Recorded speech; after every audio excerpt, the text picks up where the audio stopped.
जैसे जैसे ये इसमें धंसता जाएगा, स्प्रिंग पीछे की तरफ इसको फोर्स लगाएगी तो U1 को करेगी कम, और स्प्रिंग इस तरफ फोर्स लगाएगी U2 को बढ़ाएगी, तो एक टाइम पे दोनों की वेलोसिटी क्या आ जाएगी, सेम। ये दोनों अभी एक दूसरे से चिपके हुए हैं क्या? चिपके होने से मतलब क्या ये एक दूसरे को अट्रैक्ट कर रहे हैं क्या? क्या इनके बीच में नॉर्मल लग रहा है क्या? नहीं, ये जो है वो इधर भाग लेगा। कितने से जा रहा था ये 3 से जा रहा था, तो अब ये 3 से जाएगा किधर? जो इसकी डायरेक्शन थी उसी डायरेक्शन में। ये सब आपस में चिपक गए हैं अगर यहाँ पे ये पॉइंट साइज के ऑब्जेक्ट दिए गए हैं तो हाय गाइस, क्या हालचाल, कैसे हो आप सभी लोग? आप सभी को नमस्कार और ढेर सारा प्यार। मैं आपका बड़ा भाई निखिल धाबाई हाजिर हूं लेकर के सामने सेंटर ऑफ मास का लेक्चर नंबर 8। और इस लेक्चर में हम बात करने जा रहे हैं कोलिजन की। आज इस पूरे चैप्टर में पूरे लेक्चर में हम कोलिजन को खत्म करेंगे। 1 डायमेंशनल 2 डायमेंशनल कोलिजन सारे चीजें हम देखेंगे। ऑब्वियसली इस वजह से वैरायटी ऑफ क्वेश्चंस थोड़े से कम होंगे, लेकिन चिंता मत कीजिए, हर कंसेप्ट को छुआ जाएगा। मतलब आप हर टाइप के क्वेश्चंस को अटेम्प्ट करने की हिम्मत कर सकते हैं इसको पढ़ने के बाद, ठीक है। तो हम बढ़ते हैं आगे और बात करते हैं हम हेड ऑन कोलिजन से या फिर 1 डायमेंशनल कोलिजन से, जहां पर की वेलोसिटी कोलिजन से पहले और कोलिजन के बाद एक ही डायरेक्शन के अलोंग रहेगी। कोलिजन क्या होता है? जब दो चीजें टकराती हैं तो उसी को हम कोलिजन कहते हैं। तो बस इसी चीज को हम यहाँ पे समझते हुए चलेंगे। तो हमने एक केस लिया है, यहाँ पर एक पार्टिकल जैसा आपको दिख रहा है M1, दूसरा दिख रहा है M2, इसकी स्पीड U1, इसकी स्पीड U2। ऑब्वियसली U1 जो है वो ज्यादा होगा तभी इसकी टक्कर होगी। अब जैसे ही ये इससे टकराने लगेगा, मतलब क्या होगा, ये कांटेक्ट में जब इसके आएगा तो इस बात को आपको समझना है कि अभी U1 ज्यादा है और U2 जो है वो कम है। तो ये तेजी से इसमें जब टकराएगा तो इन दोनों में डिफॉर्मेशन क्रिएट होगा। ये कुछ आप ऐसा समझ सकते हो इसको समझने के लिए, जैसे जब हम स्प्रिंग की बात करते थे, ठीक है, तो मान लो अगर ये कुछ जो है U1 स्पीड से चल रहा है और ये कुछ U2 स्पीड से चल रहा है, और U1 अगर ज्यादा है तो क्या होगा कि जैसे जैसे ये इसके अंदर धंसता जाएगा तो स्प्रिंग जो है वो कंप्रेस होती जाएगी। स्प्रिंग कंप्रेस होती जाएगी, इसकी वेलोसिटी बढ़ती जाएगी, इसकी वेलोसिटी कम होती जाएगी।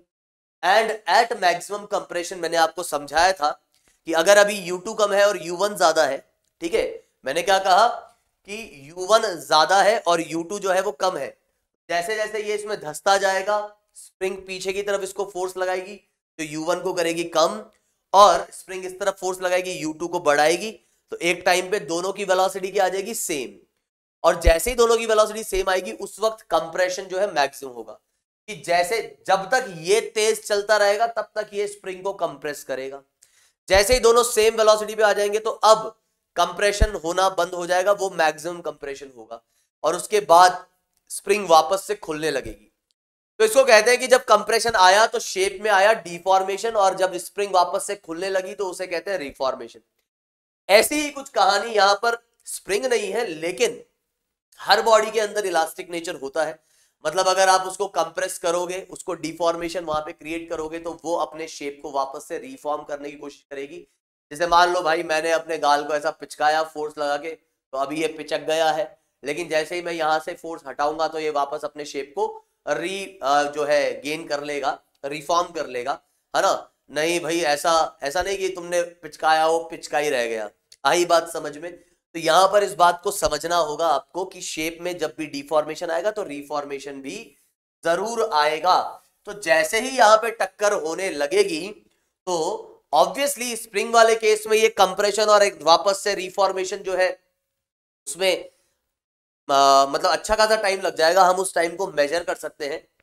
यहां पर जो रिफॉर्मेशन और डिफॉर्मेशन जो भी हो रहा है उससे बहुत ही कम टाइम लगेगा, लेकिन बात कुछ वैसी ही है कि जब तक ये वाली वेलोसिटी ज्यादा रहेगी तब तक ये इसके अंदर धंसता रहेगा, डिफॉर्मेशन आता रहेगा, और जैसे ही दोनों की वेलोसिटी सेम हो जाएगी तो उस वक्त क्या होगा, उस वक्त मैक्सिमम डिफॉर्मेशन होगा। तो ये वाला जो कंडीशन है किसको शो कर रहा है? ये कर रहा है मैक्सिमम डिफॉर्मेशन को।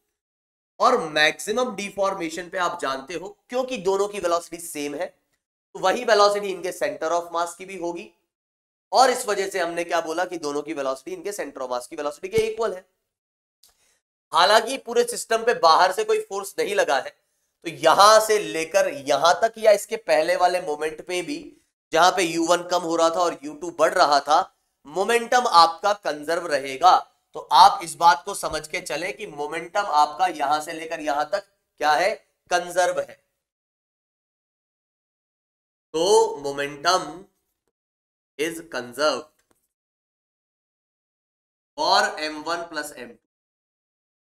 अब बात ये आती है कि अब जब जैसे ही मैक्सिमम डिफॉर्मेशन आ चुका है, तो आप जैसे बिल्कुल स्प्रिंग में क्या होता है कि स्प्रिंग वाले केस में आपने ये बोला कि वो काइनेटिक एनर्जी जो है वो कुछ हिस्सा उसका स्प्रिंग के अंदर पोटेंशियल एनर्जी में भी स्टोर हो गया है, तो हम यहां पर कहते हैं कि वो डिफॉर्मेशन एनर्जी में स्टोर हो गया है। तो स्प्रिंग में पोटेंशियल एनर्जी में स्टोर हो जाता है, तो इसको हम क्या बोलते हैं, डिफॉर्मेशन एनर्जी। और जिस तरीके से स्प्रिंग वाले केस में कंप्रेशन जो आएगा वो मैक्सिमम आता था, तो यहां पर अभी मैक्सिमम डिफॉर्मेशन है, तो जितना ज्यादा डिफॉर्मेशन उतनी ही ज्यादा डिफॉर्मेशन एनर्जी। तो ये वो मोमेंट है जहां पे सिस्टम की काइनेटिक एनर्जी सबसे कम है। ये आपको ध्यान रखना है। कौन सा मोमेंट है, जब पूरे सिस्टम की काइनेटिक एनर्जी कैसी है, आपकी मिनिमम है। क्यों? क्योंकि काइनेटिक एनर्जी का कुछ हिस्सा डिफॉर्मेशन एनर्जी में स्टोर हो चुका है, जो कि अभी मैक्सिमम हो रखा है, तो काइनेटिक एनर्जी मिनिमम होगी। अब इसके बाद जो रिफॉर्मेशन होगा, जो ये अपने साइज को वापस से रीगेन करने की कोशिश करेंगे, ये अपने ओरिजिनल शेप में जब आने की कोशिश करेंगे, तो यहीं से 3 टाइप के कोलिजन्स डिफाइन हो जाते हैं। एक कोलिजन है जिसमें बिल्कुल भी रिफॉर्मेशन नहीं होगा। रिफॉर्मेशन नहीं होने का मतलब यह है कि यहां पर जैसे ये शेप में था वही शेप रह जाएगा। मतलब ऐसा कुछ समझो कि स्प्रिंग कंप्रेस तो हुई, लेकिन वो वापस से अपने शेप को रीगेन करना नहीं चाह रही है, वो जाम हो गई वहीं पे, ऐसा समझ लो, फ्रीज हो गई वहीं पे, वो वापस से एक्सपैंड मतलब अपने ओरिजिनल शेप में नहीं आ रही है, कंप्रेस तो हो गई। तो जब डिफॉर्मेशन होने के बाद रिफॉर्मेशन की जब बारी आएगी, तो बिल्कुल भी रिफॉर्मेशन नहीं हो रहा है, नो रिफॉर्मेशन, ऐसे कोलिजन को हम कहते हैं परफेक्टली इनइलास्टिक। परफेक्टली इनइलास्टिक जो कि एक आइडियल केस है, ठीक है। तो इसमें बिल्कुल भी रिफॉर्मेशन नहीं होगा, तो यही सिचुएशन से वो चलता रहेगा। और इस वक्त जैसा कि तुम जानते हो, अभी सिस्टम की काइनेटिक एनर्जी मिनिमम थी, जो काइनेटिक एनर्जी अभी इनिशियली कोलिजन से पहले थी, और यहां पर सबसे कम हो चुकी है। तो कुछ काइनेटिक एनर्जी का लॉस हो गया। कहां? वो जो डिफॉर्मेशन एनर्जी में स्टोर था वो लॉस हो गई, वो एनर्जी का क्या हो गया, लॉस। तो यहां पर काइनेटिक एनर्जी में मैक्सिमम लॉस आएगा। फिर इसी के बाद अगर थोड़ा बहुत रिफॉर्मेशन हुआ, पूरी तरीके से नहीं, ऐसा थोड़ा बहुत पार्शियल रिफॉर्मेशन, अब ये पार्शियल कितना हो सकता है, 50% रिफॉर्मेशन, 60%, 70%, 80%, ये 0 से बड़ा और 100% से कम कुछ भी हो सकता है। तो पार्शियल रिफॉर्मेशन के केस में आप ये समझो कि वो स्प्रिंग जब कंप्रेस हुई थी, तो थोड़ा सा वो एक्सपैंड हुई है, मतलब at maximum compression they both are having same velocity. Now this spring is trying to expand, मतलब रीगेन इट्स शेप, तो ये फोर्स इस पे इधर लगा रही होगी और इस पे इधर लगा रही होगी, इसकी स्पीड कम हो जाएगी और इसकी स्पीड ज्यादा हो जाएगी। तो इसके बाद जब वो रीगेन करेगा, तो इसकी स्पीड जो है m2 की वो बढ़ जाएगी और m1 की हो जाएगी कम। तो यहां पर आपको समझना होगा कि ये सेपरेट करने लग जाएंगे, मतलब ये एक दूसरे से दूर जाने लग जाएंगे, जो कोलिजन में हम देखते भी हैं। लेकिन यहां पर सारी की सारी एनर्जी देखो, यहां पर काइनेटिक का कुछ हिस्सा डिफॉर्मेशन एनर्जी में स्टोर हो गया था, तो वो पूरा वापस नहीं मिल पाएगा। तो जब तुम यहां पर देखोगे फाइनल काइनेटिक एनर्जी और इनिशियल काइनेटिक एनर्जी को, तो तुमको ये मिलेगा कि फाइनल काइनेटिक एनर्जी थोड़ी सी कम आपको महसूस होगी और यहां पर काइनेटिक एनर्जी का लॉस होगा। इसको कहते हैं इनइलास्टिक कोलिजन। कुल मिला के परफेक्टली इनइलास्टिक और इनइलास्टिक कोलिजन ये दोनों डिफरेंट चीजें हैं। और तीसरे टाइप की जो बात है वो क्या है कि अब जो रिफॉर्मेशन हो रहा था वो पूरा कंप्लीट रिफॉर्मेशन हो जाए। कंप्लीट मतलब एग्जैक्ट अपने ओरिजिनल शेप में वो आ जाए। अब ऐसा मत बोल देना सर यहां पर भी तो ओरिजिनल शेप में बता दिया आपने, स्फीयर ही बना दिया, वो समझने वाली बात है। एग्जैक्ट अगर अपने ओरिजिनल शेप में आ जाएगा, तो जो भी डिफॉर्मेशन में स्टोर हुआ था, या स्प्रिंग से अगर समझना चाहो तो जो स्प्रिंग में पोटेंशियल एनर्जी में मैक्सिमम पोटेंशियल एनर्जी स्टोर हुई थी, स्प्रिंग ने वो एनर्जी वापस से दे दी। तो यहां क्या हो जाएगा, वो डिफॉर्मेशन एनर्जी वापस in form of kinetic energy को मिल जाएगी, और बिल्कुल भी काइनेटिक एनर्जी का लॉस यहां नहीं होगा। डेल्टा के loss is what, it is 0। तो ये ऑब्वियसली V2 ज्यादा रहेगा, V1 जो है कम रहेगा। तो इस टाइप के सवाल एकदम रद्दी सवाल होते हैं, इसमें कुछ खास नहीं होता, एकदम बेसिक मतलब मैं कहूं तो स्कूल लेवल के सवाल हैं ये। यहां पर आपको बस V1 और V2 निकालना है। अब ध्यान ये रखना है कि इस दौरान जो मैक्सिमम डिफॉर्मेशन एनर्जी थी वो यहां पर स्टोर्ड रह गई या उसका लॉस हो गया। यहां भी अगर आप देखोगे तो उस मैक्सिमम डिफॉर्मेशन एनर्जी का कुछ हिस्सा अभी भी स्टोर्ड है, लेकिन यहां फाइनली डिफॉर्मेशन एनर्जी बिल्कुल भी नहीं बची, वो सारी की सारी वापस in terms of kinetic energy मिल गई। ठीक है, तो यहां आपसे क्या क्या पूछ सकता है, आपसे वेलोसिटी फाइंड करने की बात कर सकता है, या आपसे कहेगा कि यार बता दो एनर्जी का लॉस कितना हुआ है, तो ये सब कुछ कहानी पूछेगा। तो सबसे पहले इंपॉर्टेंट बात, जो सबसे इंपॉर्टेंट इक्वेशन है यहाँ की, वो है मोमेंटम कंजर्वेशन। ये कभी ना भूलें आप कि initial momentum is equals to final momentum. क्यों? क्योंकि एक्सटर्नल फोर्स बाहर से नहीं लगा, जो भी लगा वो क्या था, इंटरनल था। जैसे ये कैसा था कि इधर से एक नॉर्मल लगेगा, इधर से एक नॉर्मल लगेगा, ये जो नॉर्मल है ये डिफॉर्मेशन के दौरान भी लग रहा है और रिफॉर्मेशन के दौरान भी लग रहा है। तो यहां पर ये नॉर्मल इंपल्सिव है लेकिन इंटरनल है, तो एक्सटर्नल फोर्स जीरो होने की वजह से आप इनिशियल और फाइनल मोमेंट क्या लेते हैं उस पर डिपेंड करता है। तो अगर आपने इसको इनिशियल लिया है तो आपका मोमेंटम आ जाएगा ये, इसको फाइनल लिया है तो आपका मोमेंटम आ जाएगा ये, और ऐसे ही इस मोमेंट पे आपका मोमेंटम आ जाएगा ये। हालांकि आप समझ पा रहे होंगे कि इस वाले केस में तो V1 और V2 अलग है ही नहीं, वो दोनों सेम स्पीड से ही जा रहे हैं। तो ये इक्वेशन आपके बड़े काम की इक्वेशन है। अब एक और मैं चीज बताना चाहूंगा, परफेक्टली इनइलास्टिक कोलिजन स्पेशली, अच्छा इसको क्या बोलते हैं कोलिजन को, इसको इलास्टिक कोलिजन बोलते हैं, जिसमें कंप्लीट रिफॉर्मेशन हो। या तो इलास्टिक बोल दो या परफेक्टली इलास्टिक बोल दो, दोनों एक ही है। यहां पे प्लीज ये नोट करना कि परफेक्टली इनइलास्टिक और इनइलास्टिक दोनों डिफरेंट कोलिजन है, लेकिन परफेक्टली इलास्टिक और perfectly elastic and elastic it is one and the same thing. ठीक है ना? हाँ जी। तो मैं एक बात बता रहा था कि अक्सर लोग ये सोच लेते हैं कि परफेक्टली इनइलास्टिक कोलिजन का मतलब है ये दोनों चिपक गए। जी नहीं, ये चिपके नहीं है, ये चिपके नहीं है, बस ऐसा समझो कि दोनों साथ चल रहे हैं। जैसे कि मैं बात बताता हूं, एक मैं एग्जांपल से ये चीज समझाना चाहूंगा, जस्ट अ मिनट।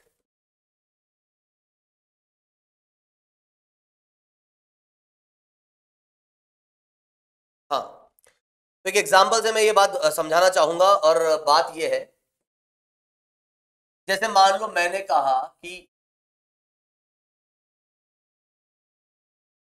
ये दो मैग्नेट्स है ना, मैग्नेट्स, दोनों अगर मैग्नेट्स है तो ये चिपकी हुई है। अब हालांकि ये बात सही है कि अगर ये V से जा रहा है तो ये भी इसके साथ चिपका हुआ है, तो वो भी V से जा रहा होगा, लेकिन ये चिपकी हुई है अभी, मतलब इनको छुड़ाने की कोशिश करने के लिए तुम्हें कुछ फोर्स लगाना पड़ेगा। लेकिन अगर मैं इनको मैग्नेट्स ना बोलकर बस ऐसा बोलता हूं कि ये दो ब्लॉक्स थे, जस्ट दो ब्लॉक्स थे, मैग्नेट नहीं थे ये, और इन दोनों को बस कांटेक्ट में रखा हुआ है, मतलब यहां पर तो ये दोनों एक दूसरे को अट्रैक्ट कर रहे हैं, मतलब ये दोनों एक दूसरे पर नॉर्मल लगा रहे होंगे। इन दोनों को एक दूसरे कांटेक्ट में रखा हुआ है, ये भी V से चल रहा है और ये भी V से चल रहा है। क्या ये दोनों अभी एक दूसरे से चिपके हुए हैं? क्या चिपके होने से मतलब क्या ये एक दूसरे को अट्रैक्ट कर रहे हैं? क्या इनके बीच में नॉर्मल लग रहा है? क्या नहीं, बस ये दोनों सेम वेलोसिटी से चल रहे हैं, तो इनके बीच में वेलोसिटी ऑफ सेपरेशन नहीं है, दोनों की वेलोसिटी क्या है, सेम। लेकिन ये चिपके हुए नहीं है एक दूसरे से। चिपकना मतलब, मैं जो कहना चाह रहा हूं उसका मतलब मैग्नेट टाइप का अट्रैक्शन इसमें नहीं लग रहा है। अक्सर लोग ये समझ लेते हैं इनइलास्टिक कोलिजन का मतलब ये है कि ये दोनों चिपक गए, चिपके नहीं है, बस दोनों की इस डायरेक्शन में वेलोसिटी सेम है ना, चिपके नहीं चिपके नहीं है ये, दोनों की इस डायरेक्शन में वेलोसिटी क्या है, बस सेम है, इतनी सी बात है। मतलब जैसे अगर इस केस में मान लो मैं इसको पकड़ता हूं तो क्या होगा, इसको पकड़ने से ये दोनों एक तरह समझो जैसे वेल्डिंग हो रखी हो इनकी, चिपकना मतलब वेल्डिंग हो रखी, तो इसको पकड़ूंगा तो ये भी रुक जाएगा, लेकिन यहां मैं इसको पकड़ूंगा तो ये निकल जाएगा। समझ रहे हो बात? इसको अगर मैं पकड़ूंगा तो ये भी रुक जाएगा, लेकिन इसको पकड़ूंगा तो ये निकल जाएगा, ये चिपके हुए नहीं थे। समझना ये चीज, इनइलास्टिक कोलिजन में चिपकते नहीं है वो। ये बहुत ही बड़ा मिसकंसेप्शन है लोगों का कि इलास्टिक कोलिजन मतलब वो समझ लेते कि चिपक गए, तो चिपके नहीं मेरे भाई, वो बस क्या हुए हैं, वो साथ साथ चल रहे हैं। इन इलास्टिक कोलिजन का मतलब ये है। तो पहली जो इक्वेशन इंपॉर्टेंट है वो अपने पास है ये मोमेंटम कंजर्वेशन। फिर इसके बाद आता है coefficient of restitution. Coefficient of restitution जो है ये एक कांस्टेंट क्वांटिटी है, डायमेंशनलेस क्वांटिटी है, और इसको डिफाइन कैसे किया गया है, impulse of reformation upon impulse of deformation. मतलब जब कोलिजन हो रहा था तो इस पे भी कुछ नॉर्मल लगेगा, इस पे भी कुछ नॉर्मल लगेगा। तो रिफॉर्मेशन के दौरान और डिफॉर्मेशन के दौरान, तो पहले क्या हो रहा है, पहले हो रहा है डिफॉर्मेशन। तो डिफॉर्मेशन के दौरान नॉर्मल इस पे भी कुछ इंपल्स लगाएगा, इस पे भी कुछ इंपल्स लगाएगा। तो या तो ये वाली इंपल्स ले लो या ये वाली इंपल्स ले लो, उसका magnitude that is impulse of deformation. और ऐसे ही जब रिफॉर्मेशन हो रहा होगा तो यही नॉर्मल इंपल्स लगा रहा होगा M2 पे भी, और ये नॉर्मल लगा रहा होगा M1 पे। इसको बोलेंगे नॉर्मल की जो इंपल्स होगी ऑन M2 और M1, उसको हम बोलेंगे इंपल्स ऑफ रिफॉर्मेशन। भाई रिफॉर्मेशन के दौरान integration of NDT is impulse of reformation, and deformation के दौरान integration of NDT is impulse of deformation.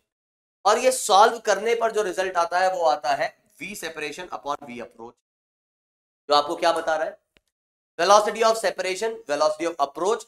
ये ध्यान रखें, ये हमारे पास है सेपरेशन और अप्रोच की velocity along the line of impact. समझाता हूं मैं, it is velocity of separation, कौन से लाइन के along, along the line of impact. Line of impact किसे कहा जाता है, जिसके अलोंग इंपल्स लग रही हो, जो कि ये वाली लाइन है। ये दोनों टकराएंगे तो इसी डायरेक्शन के अलोंग इंपल्स लगेगी। ऐसे ही ये है आपके पास वेलोसिटी ऑफ अप्रोच।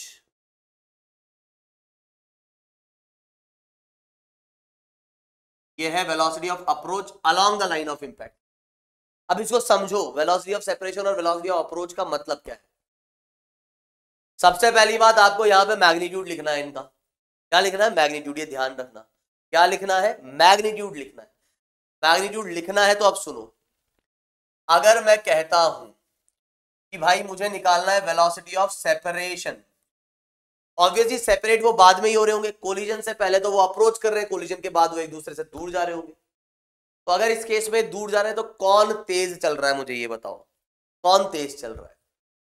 इस केस में अगर ये दूर जा रहे हैं तो ऑब्वियसली V2 तेज चल रहा होगा, ये स्लो चल रहा होगा, मतलब ये ज्यादा है और ये कम है। तो तुम क्या करो, तुम ऑब्जर्वर को यहां बैठा दो। ऑब्जर्वर को जैसे यहां पे बैठाओगे तो इस ऑब्जर्वर को कितने से चलता हुआ दिखेगा वो। वेलोसिटी ऑफ सेपरेशन का मतलब है कि ये सेपरेशन किस रेट से बढ़ रही है, सेपरेशन किस रेट से बढ़ रही है। सिंपल सी बात है, इस सेपरेशन को V2 जो है वो बढ़ाने का काम कर रहा है इसलिए प्लस, और V1 जो है वो कम करने का काम कर रहा है इसलिए माइनस। सिंपल सी बात है, वेलोसिटी ऑफ सेपरेशन का ये मतलब होगा। सेपरेशन लिख रहा हूं मतलब जो सेपरेशन को बढ़ा रहा है उसको पॉजिटिव लूंगा और जो कम कर रहा है उसको नेगेटिव लूंगा, तो V2 माइनस V1। और यहां से ये मतलब हुआ कि इस वाले ऑब्जर्वर को ये वाला पार्टिकल कितने से चलता हुआ दिखेगा, V2 माइनस V1 से दूर जाता हुआ दिखेगा। एग्जाम्पल के तौर पे मान लो ये आपके पास 2 था और ये था आपके पास 3, तो 1 के हिसाब से 2 जो है वो 3 से नहीं चल रहा है, वो 1 मीटर पर सेकेंड से दूर जा रहा है, तो वो V2 माइनस V1 आएगा। कैसे आया वो मैंने बता दिया, एक तरीके से रिलेटिव वेलोसिटी लिखनी है लेकिन सेपरेशन वाली। यहां पर कौन तेज चल रहा होगा, ऑब्वियसली ये तेज चल रहा होगा तभी अप्रोच है। तो जब इसकी बात मैं करूंगा, ऑब्जर्वर यहां बैठा दिया आपने, अब जब ये देख रहा है तो ये क्या करेगा, ये अपनी वेलोसिटी अपोजिट डायरेक्शन में माइनस करेगा, तो कितने वेलोसिटी से अप्रोच हो रहा होगा, यहां वेलोसिटी ऑफ अप्रोच जो आएगा वो आएगा U1 minus U2, U1 minus U2। इसको क्या लगेगा कि ये खुद की वेलोसिटी अपोजिट डायरेक्शन में देगा, तो U1 माइनस U2। आप ऐसे भी देख सकते हो, क्योंकि मैं अप्रोच लिखना चाह रहा हूं तो जो सेपरेशन को कम करना चाह रहा है, जो अप्रोच करना चाह रहा है, जो पास आना चाह रहा है, उसको मैं प्लस बोलूंगा, और जो दूर जाना चाह रहा है उसके लिए मैं माइनस। ये पास आना चाह रहा है, इस सेपरेशन को ये कम करना चाह रहा है इसलिए ये प्लस, और ये बढ़ाना चाह रहा है इसलिए माइनस। ध्यान से सुन लेना, यहां क्योंकि मुझे वेलोसिटी ऑफ सेपरेशन लिखनी थी, तो जो सेपरेशन मतलब जो दूर होगा, जो सेपरेशन को बढ़ाना चाह रहा है उसको प्लस लिखूंगा और जो कम करना चाह रहा है उसको माइनस लिखूंगा। तो अगर यहां की बात की जाए तो ये इधर जा रहा है, तो इस सेपरेशन को ये बढ़ाना चाह रहा है, इस सेपरेशन को ये कम करना चाह रहा है, तो ये प्लस और ये माइनस। यहां मुझे वेलोसिटी ऑफ अप्रोच लिखनी है, तो ये इस सेपरेशन को कम करना चाह रहा है, तो जो कम करना चाहेगा वो प्लस और जो बढ़ाना चाहेगा वो माइनस। उल्टा है यहां पर। वजह सिर्फ इतनी है क्योंकि ये वेलोसिटी ऑफ सेपरेशन है और ये वेलोसिटी ऑफ अप्रोच है। क्लियर बात? ठीक है। तो थोड़ा सा यहां पर एग्जाम्पल्स देके तुम लोगों को समझाना चाहूंगा, जिससे कि तुम लोगों को थोड़ा दिक्कत ना हो। तो मान लो मैंने कहा कि भाई ये आ रहा है इधर 2 मीटर पर सेकेंड और ये आ रहा है अपने पास कुछ 1 मीटर पर सेकेंड। क्या चलो यार अभी 7 बोल देता हूं और ये 3 बोल देता हूं। अब तुमको साफ पता है वेलोसिटी ऑफ अप्रोच है ना? अप्रोच के लिए हम क्या बोलेंगे, जो अप्रोच करना चाहता है उसको लूंगा मैं पॉजिटिव और जो दूर जाना चाहता है उसको लूंगा मैं नेगेटिव, या रिलेटिव वेलोसिटी लिख लो। इसके रेस्पेक्ट में बैठ के इसकी वेलोसिटी देख कितनी आ जाएगी, 4। ऐसे ही अगर मान लो मैंने कुछ ऐसा कर दिया कि ये है 7 इस तरफ और ये जो है वो है 10 इस तरफ, ठीक है।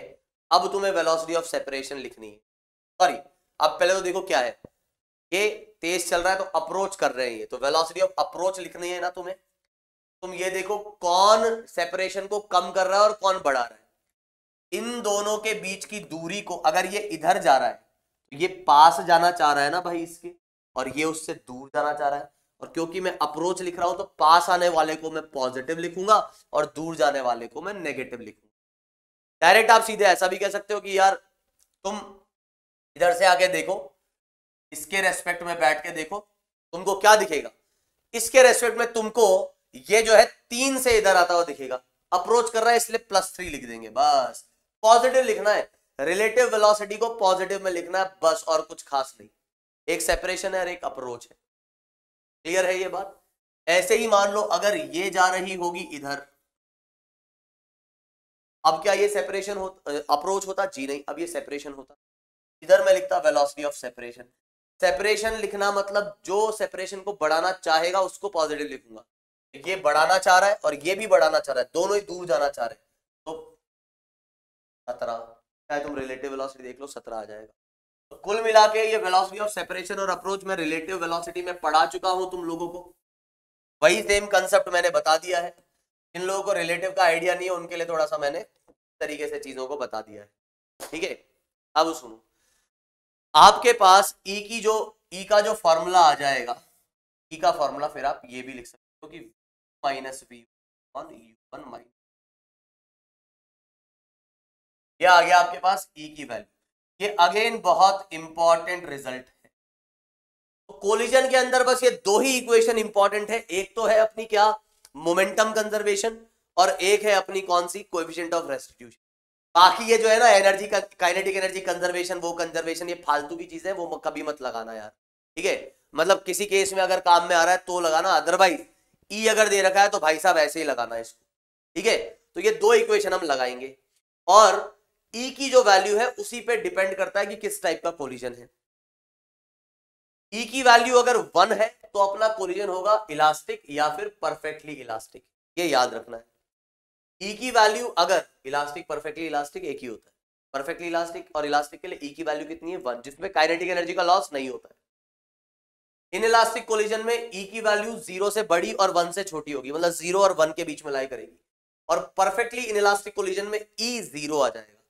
तो बात करना चाहूंगा इस बारे में। देखो क्यों 0 आ जाएगा परफेक्टली इन इलास्टिक कोलिजन में, क्योंकि परफेक्टली इन इलास्टिक कोलिजन में सेपरेशन हो ही नहीं रहा है। तो वेलोसिटी ऑफ सेपरेशन क्या आ जा रहा है, 0। तो वेलोसिटी ऑफ सेपरेशन 0 आ जा रहा है क्योंकि v2 और v1 दोनों सेम है, तो ये 0 आ जाएगा। तो e की वैल्यू क्या आ जाएगी, 0। इसलिए आप ध्यान रखना कि e की वैल्यू 0 रहेगी for perfectly in elastic collision. अब एक एक सवाल मैं कर देता हूं, एकदम घटिया सा रद्दी सा सवाल है, इसमें कुछ खास नहीं, एकदम स्कूल लेवल का। क्या क्या पूछा है वो देख लेते। बोल रहा है कि भैया एक मास ये दिया हुआ है, ये वेलोसिटी, ये मास, ये वेलोसिटी, और कोलिजन आपका दिया हुआ है कैसा, परफेक्टली इलास्टिक या इलास्टिक, क्योंकि ई की वैल्यू 1 है। तो मैं बिल्कुल भी वो फॉर्मूला नहीं लगाऊंगा कि तुम बोलोगे सर काइनेटिक एनर्जी कंजर्वेशन है, मैं जानता हूं, लेकिन मैं नहीं लगाऊंगा भाई, मुझे पसंद नहीं है वो क्वाड्रेटिक टाइप में रिजल्ट्स को लिखना, ठीक है ना। तो भैया मैं काइनेटिक एनर्जी को कंजर्व नहीं करूंगा, है, लेकिन मैं कंजर्व क्यों नहीं करूंगा, क्योंकि काइनेटिक एनर्जी कंजर्वेशन में V1 का स्क्वायर आ जाएगा, फालतू की चीज है, इसलिए हम नहीं करेंगे, ठीक है। क्या क्या पूछा है वो देख लो, ये चीजें पूछ सकता है। बोल रहा है आपको ये कोलिजन के बाद velocity after collision, impulse of impact, जो कोलिजन हुआ ड्यूरिंग कोलिजन, कितना इंपल्स लगा during collision, okay, on individual block, या तो आप 2 kg का बता सकते हैं या 3 kg का बता सकते हैं, दोनों पे सेम ही आएगा मैग्नीट्यूड, तो क्योंकि जो नॉर्मल इस पे लगा है वही नॉर्मल इस पे लगा है, तो मैग्नीट्यूड वाइज तो दोनों पे सेम इंपल्स है। इंपल्स ऑफ डिफॉर्मेशन, अब कोलिजन को 2 हिस्सों में तोड़ा जा सकता है ना, 2 पार्ट्स में, एक जब डिफॉर्मेशन हो रहा है, एक जब रिफॉर्मेशन हो रहा है, impulse of deformation, impulse of reformation. और आपसे पूछ रहा है minimum kinetic energy of the system during collision, जो आपको पता है वो कब आएगी, जब डिफॉर्मेशन मैक्सिमम हो रहा होगा, ठीक है। तो सबसे पहले तो हम बात कर ही लेते हैं कि जब मैक्सिमम डिफॉर्मेशन हो रहा होगा तो क्या कहानी बन रही होगी यहाँ। तो मैक्सिमम डिफॉर्मेशन वाले केस में आप जानते हो कि भैया ये पूरा मामला जो है वो सेंटर ऑफ मास की वेलोसिटी से चल रहा होगा, क्योंकि दोनों सेम वेलोसिटी से चल रहे हैं। तो सेंटर ऑफ मास की वेलोसिटी से चल रहा होगा तो या तो मोमेंटम कंजर्वेशन लगा दो या सेंटर ऑफ मास की वेलोसिटी ही निकाल लो, तुम्हारी मर्जी, जैसे करना हो वैसे कर लो। जैसे कि मैं यहां से जानता हूं कि सेंटर ऑफ मास की वेलोसिटी आ जाएगी मेरे पास कितनी, 3 × 10 + 2 × 5 अपॉन 3 + 2, ठीक है। तो ये आ गया 5 से 5 कटा गया, और ये आ गया 2, 3 × 2 = 6, और ये 2, ये आ गया 8 मीटर पर सेकेंड। तो मैं डायरेक्ट कह सकता हूं कि भाई at maximum deformation it is 8 metre per second. ये कब की बात आ रही है, ये आ रही है मैक्सिमम डिफॉर्मेशन की। उम्मीद है इतना समझ में आया होगा। तो ये तो हो गई डिफॉर्मेशन तक की बात। अब रिफॉर्मेशन जब होगा, इसके बाद क्या होगा, इसके बाद होगा रिफॉर्मेशन। तो रिफॉर्मेशन जब होगा तो हमको पता है कि भैया क्या होना है, ये जो है वो कुछ V1 से जा रहा होगा, और ये जो है वो कुछ कितने से जा रहा होगा, कुछ V2 से जा रहा होगा। कौन, M2 अपने पास कितना है भाई साहब, 2 kg है, और ऐसे ही अपना जो ये कितना है, ये है 3 kg। कुल मिला के 2 वेरिएबल है मेरे V1 और V2, तो 2 इक्वेशन में काम निपट जाना चाहिए। लेकिन उससे पहले चलो पहले हम वही कर ही लेते हैं। तो 2 इक्वेशन में काम निपट जाएगा, और एकदम रद्दी सवाल है ये, बिल्कुल कहीं कुछ नहीं है इसमें। हम डायरेक्ट भी रिजल्ट याद रखेंगे है ना कॉम्पिटिटिव एग्जाम के लिए। स्कूल एग्जाम्स में तो भाई अपने को क्या करना होता है उस तरीके से मैंने बता देता हूँ। अब तुम बोलोगे सर स्कूल एग्जाम्स में तो ये सब कुछ हो चुका है, भाई तुमको जैसा पता है कि ये वीडियो जो है, ऐसा तो है नहीं कि इसी साल वाले बच्चे देखेंगे, आगे कभी और भी कोई भी देख सकता है कभी भी। तो उस हिसाब से अगर हम बात करें तो यहां हम कह रहे हैं वेलोसिटी आफ्टर कोलिजन। तो यार एक तो मोमेंटम कंजर्वेशन लगा दो और एक कोएफिशिएंट ऑफ रेस्टिट्यूशन की इक्वेशन लगा दो, बात सीधे सीधे खत्म हो जाएगी। तो मैंने क्या कहा, 3 लिख देता हूं मैं कि मोमेंटम कंजर्वेशन तो अपने पास जाएगा 3 × 10 जो कि आएगा 30 पॉजिटिव, 2 × 5 जो आ जाएगा 10, ठीक है, ये भी पॉजिटिव, ऐसे ही 3V1 और ये आ जाएगा अपने पास 2V2। ये आई पहली इक्वेशन, इसमें कहीं कोई दिक्कत मेरे हिसाब से नहीं होनी चाहिए। इसके बाद जो हम बात करेंगे वो बात करेंगे कोएफिशिएंट ऑफ रेस्टिट्यूशन की, E की। तो हम जानते हैं E = वेलोसिटी ऑफ सेपरेशन। तो सिंपल सी बात है, ये ज्यादा तेज चल रहा होगा, ये कम तेज चल रहा होगा, तो ये इसके रेस्पेक्ट में इसकी वेलोसिटी देखो तो आएगी V2 - V1 उधर जाते हुए। तो ये सेपरेट हो रहा है V2 - V1 से। और जब ये पास इधर अगर देखोगे तो साफ दिख रहा है कि रिलेटिव वेलोसिटी आपकी कितनी है, 5। सीधे मैं लिख दूंगा यहां से 5, है ना, या इधर लिख दो भाई अभी 1 - U। तो अपने पास कितना आ जाएगा, ये 1 = V2 - V1 अपॉन 5। और इधर से जो इक्वेशन आएगी वो आ जाएगी मेरे पास कितनी, कि 5 = V2 - V1, ठीक है। ये मेरे पास आ गई है कौन सी, दूसरी इक्वेशन। तो मैं क्या कर देता हूं, मैं दूसरी इक्वेशन को किससे, 3 से मल्टीप्लाई करके ऐड कर देता हूं, तो 3v1 से 3v1 कट जाएगा। तो मैंने क्या किया, मैंने, चलो यार अगले स्लाइड में लिख लेते हैं इसको, तो पहले इक्वेशन लिख लेते हैं हम। इक्वेशन जो अपने पास आ रही है वो आ रही है 3v1 plus 2v2 is equals to कितना 40, और ऐसे ही इधर आ रहा है v2 माइनस v1, तो v2 minus v1 is equals to 5। तो इस पूरे को 3 से मल्टीप्लाई कर देता हूं, ये 3 और ये 15। अब इसको मैंने क्या कर लिया, जोड़ लिया, तो ये इससे कट गया, तो अपने पास कितना आ जाएगा 5v2, और ये कितना आ जाएगा अपने पास भाई, आ जाएगा 55। तो v2 की वैल्यू आ जाएगी 11 मीटर पर सेकेंड। और इसको इक्वेशन 1 में पटक दो या इक्वेशन 2 में पटक दो, जहां तुम्हारी मर्जी। तो भाई जैसा अपने को पता है कि v2 minus v1 is equals to 5 था, तो v2 की जगह यहां 11 रखा, तो अपने पास v1 जो आ गया वो आ गया 6 मीटर पर सेकेंड। अब बताओ यहां क्या कुछ दिक्कत है, कुछ भी नहीं। तो इक्वेशन है बेसिक सी, और उन दो इक्वेशन को सॉल्व करके v1 और v2 मिल गया, खत्म, कहीं कुछ भी लफड़ा है ही नहीं। अब ये तो आ गया अपने पास क्या, ये अपने आ गया इनकी फाइनल वेलोसिटी, ठीक है। अब अगर यहां पे तुमसे पूछा जाए, तो पूछा गया भी है, impulse of impact during collision, मैं बात बताता हूं, देखो क्या कह रहा है भाई। ये जो अपना 3 kg था और फिर ये 2 kg था, तो 3 kg और 2 kg, तो ये कितने से जा रहा था, ये 10 से जा रहा था, ये जा रहा था शायद 5 से, है ना, हाँ। और यहां पर ये कितने से जा रहा है v1, ये जा रहा है 6 से, और ये जा रहा है कितने से, 11 से, ठीक है। तो इंपल्स जो इस पे लगी भाई, इस पे भी नॉर्मल लगा, इस पे भी नॉर्मल लगा। अब तुम खुद देखो, इंपल्स ऑफ नॉर्मल, मैं 2 kg की बात कर रहा हूं, सही से दिखेगा। तो 2 kg की जब मैं बात करूंगा तो इंपल्स नॉर्मल का कितना आएगा, इसका चेंज इन मोमेंटम, जो कितना बोलूंगा मैं, 2 इंटू 11 माइनस 2 इंटू 5। उम्मीद है बात समझ में आई हो। तो ये आ जाएगा 2 इंटू 6, जो कि आएगा 12। तो ये अपने पास आ गया 2 kg पे जो लगने वाला इंपल्स था। तो अपना जो सेकंड था ना, सेकंड, वो ये आंसर आ गया बस उसका। अब तुम बोलो सर यही इंपल्स तो 3 पे भी लगा है, तो हाँ बिल्कुल लगा है, तुम निकाल के देख लो, चाहे 3 kg के लिए सॉल्व करोगे तो यही रिजल्ट आएगा। दोबारा सॉल्व करने की जरूरत नहीं है, बस समझाने के लिए मैं बता रहा हूं। तो 3 kg पे इंपल्स लगा पीछे की ओर, 3 kg का फाइनल मोमेंटम 3 इंटू 6 18 माइनस इसका 3 इंटू 10, ये कितना आ गया भाई, ये अपने पास आ गया कितना 30। तो ये कितना आ जाएगा अपने पास, ये आ जाएगा -12, माइनस से माइनस हटा, तो दोनों से वही सेम रिजल्ट आएगा। Impulse of normal is this, clear. आओ आगे बात करते हैं। आगे फिर इन्होंने डिफॉर्मेशन और रिफॉर्मेशन की भी बात करी है। तो आप जानते हो कि 3 kg जो 10 से चल रहा था और ये 2 kg जो 5 से चल रहा था, at maximum deformation they are moving with 8, they both are moving with 8। क्यों, मैक्सिमम डिफॉर्मेशन है वहां पे। और उसके बाद क्या हुआ है, उसके बाद जो है ये चलने लगा था अपने पास 6 से, और ये चलने लगा था अपने पास 11 से, है ना, ये कुछ कहानी हुई है। अब यहां से यहां जाने में हुआ है डिफॉर्मेशन, और यहां से यहां में हुआ है अगेन रिफॉर्मेशन। तो आपसे जो ये बात करी जा रही थी, पहले जो हमने निकाला वो यहां से यहां तक का नेट इंपल्स निकाल लिया है किसी भी एक के ऊपर।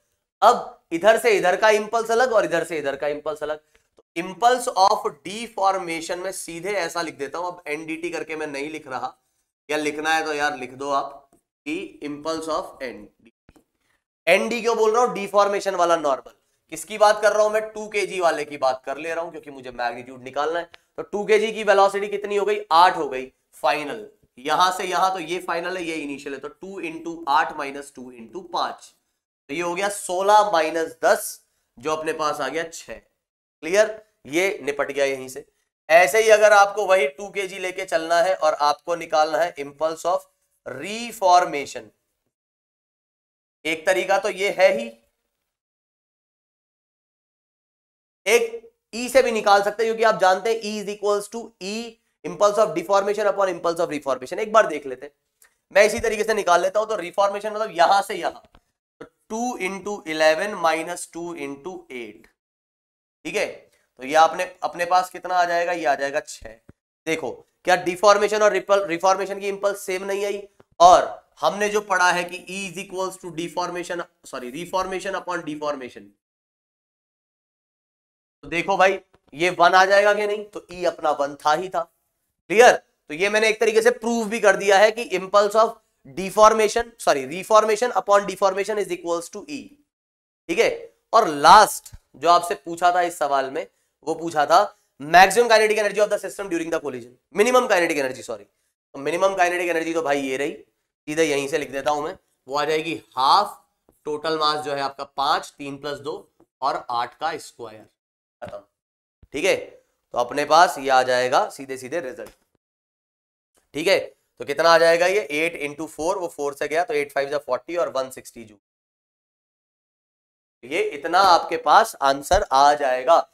तो अब यही सेम सवाल आप एक बार घर पे सॉल्व कर लेना, बस मैंने उसमें E की वैल्यू को हाफ कर दिया है, तो कुछ नहीं, इक्वेशन में थोड़ा सा चेंज आएगा, थोड़ी सी वैल्यूज चेंज हो जाएंगी, और इस बार आपका काइनेटिक एनर्जी लॉस भी होगा, तो वो भी आप निकाल सकते हैं, ठीक है। लेकिन क्या हम बार बार ऐसे ही करेंगे? वैसे हालांकि देखो इधर V1 V2 निकालने में कोई बहुत बड़ी तकलीफ नहीं हो रही है हमें, 2 इक्वेशन है, लीनियर इक्वेशन बनेगी और उसको खटाक से सॉल्व कर लेंगे, ठीक है।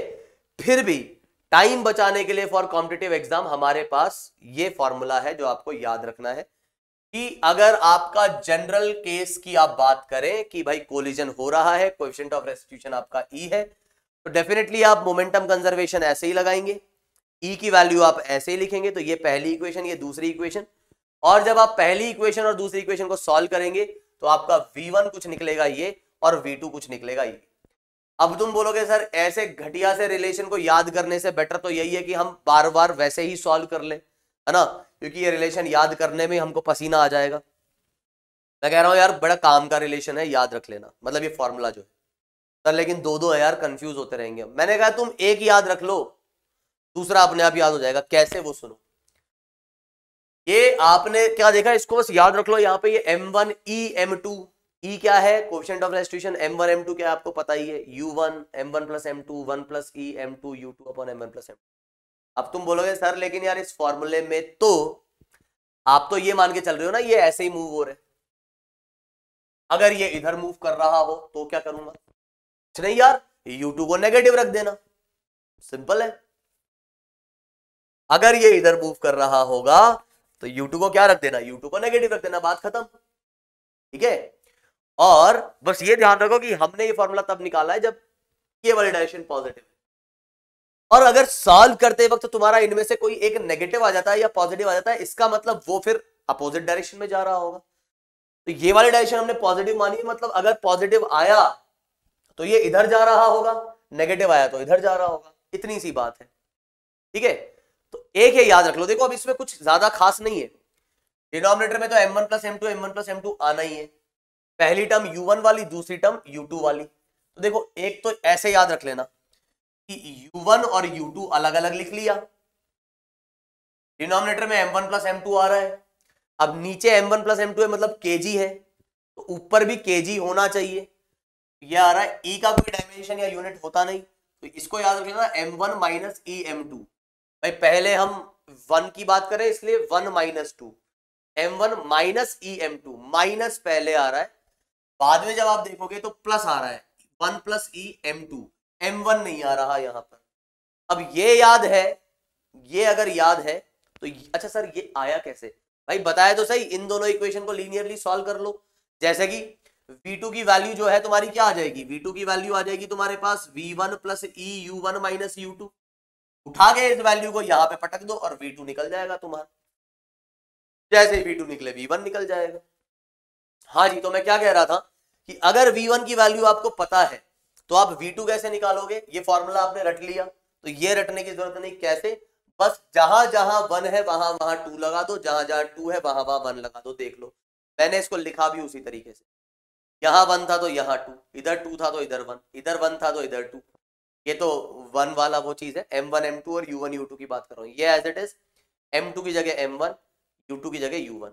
नीचे तो भाई M1 प्लस M2, तो उसको M2 प्लस M1 लिख दोगे, बात वही रहेगी। तो कुछ खास नहीं, जहां M1 था वहां M2 लिख दिया, जहां M2 था वहां M1 लिख दिया, जहां U1 था वहां U2, ऐसे जहां U2 था वहां U1, जहां M2 था वहां M1। बस इतना सा इंटरचेंज करोगे, ये वाला फॉर्मूला तुमको मिल जाएगा। प्लीज इसको रट लेना, ये काफी इंपॉर्टेंट फॉर्मूला है अपना। इसको रट लोगे तो फायदे में रहोगे बहुत। फालतू तुम्हारा टाइम बच जाएगा। फालतू का जो टाइम है, ठीक है, वो मतलब वेस्ट नहीं करोगे। टाइम फालतू नहीं होता, सॉरी, टाइम फालतू वेस्ट नहीं होगा। क्लियर है इतनी बात? तो ये ध्यान रखनी है। आगे बढ़ते हैं और बात करते हैं अब। सर जी काइनेटिक एनर्जी के लॉस की भी तो बात बता दो। काइनेटिक एनर्जी लॉस देखो यार, वो निकालने में कोई बहुत वो ऐसा नहीं कि बहुत कॉम्प्लेक्स सी चीज है। V1 V2 आपने निकाला, इनिशियल काइनेटिक एनर्जी आप आराम से लिख सकते हो, half M1 U1 square plus half M2 U2 square. Final kinetic energy आप आराम से लिख सकते हो, half M1 V1 square plus half M2 V2 square. अब ऑब्वियसली ये ज्यादा ये कम है, तो ज्यादा में से कम घटा दो तो आपको डिफरेंस मिल जाएगा। तो वो डिफरेंस डायरेक्ट इस तरीके से भी याद रख लोगे तो ज्यादा बेटर है। हाफ म्यू, जिसको हम रेड्यूस्ड मास भी बोलते हैं, इसका फॉर्मूला होता है M1 M2 upon M1 plus M2 को रेड्यूस्ड मास भी कहा जाता है। ये कंसेप्ट हम सीखेंगे आगे। अभी के लिए आप बस यही ध्यान रखें कि half mu U1 minus U2 का स्क्वायर, मतलब वेलोसिटी ऑफ सेपरेशन है ये, सॉरी वेलोसिटी ऑफ अप्रोच है ये, वेलोसिटी ऑफ अप्रोच का square into 1 minus E square. Elastic collision के लिए ई की वैल्यू 1 होती है, तो आपके पास क्या आ जाएगा, ये पूरा मामला ही खत्म। यह कितना आ जाएगा, क्या आ जाएगा आपका 0, ठीक है, 1 माइनस 1 0, काइनेटिक एनर्जी का लॉस 0। तो ये हर केस में वैलिड है, ये फॉर्मूला याद रखना, हर केस में ये वैलिड है, ये वाला फॉर्मूला आपका याद रहे, ठीक है। तो बस या तो अब तुम बेसिक तरीके से 2 इक्वेशन लगा के सॉल्व कर लो, नहीं तुम डायरेक्ट रिजल्ट लगा के जो है चीजें निकाल लो। और V1 V2 फिर निकले तो उसके बाद तो बाकी सब चीजें तो आसान हो ही जाती हैं।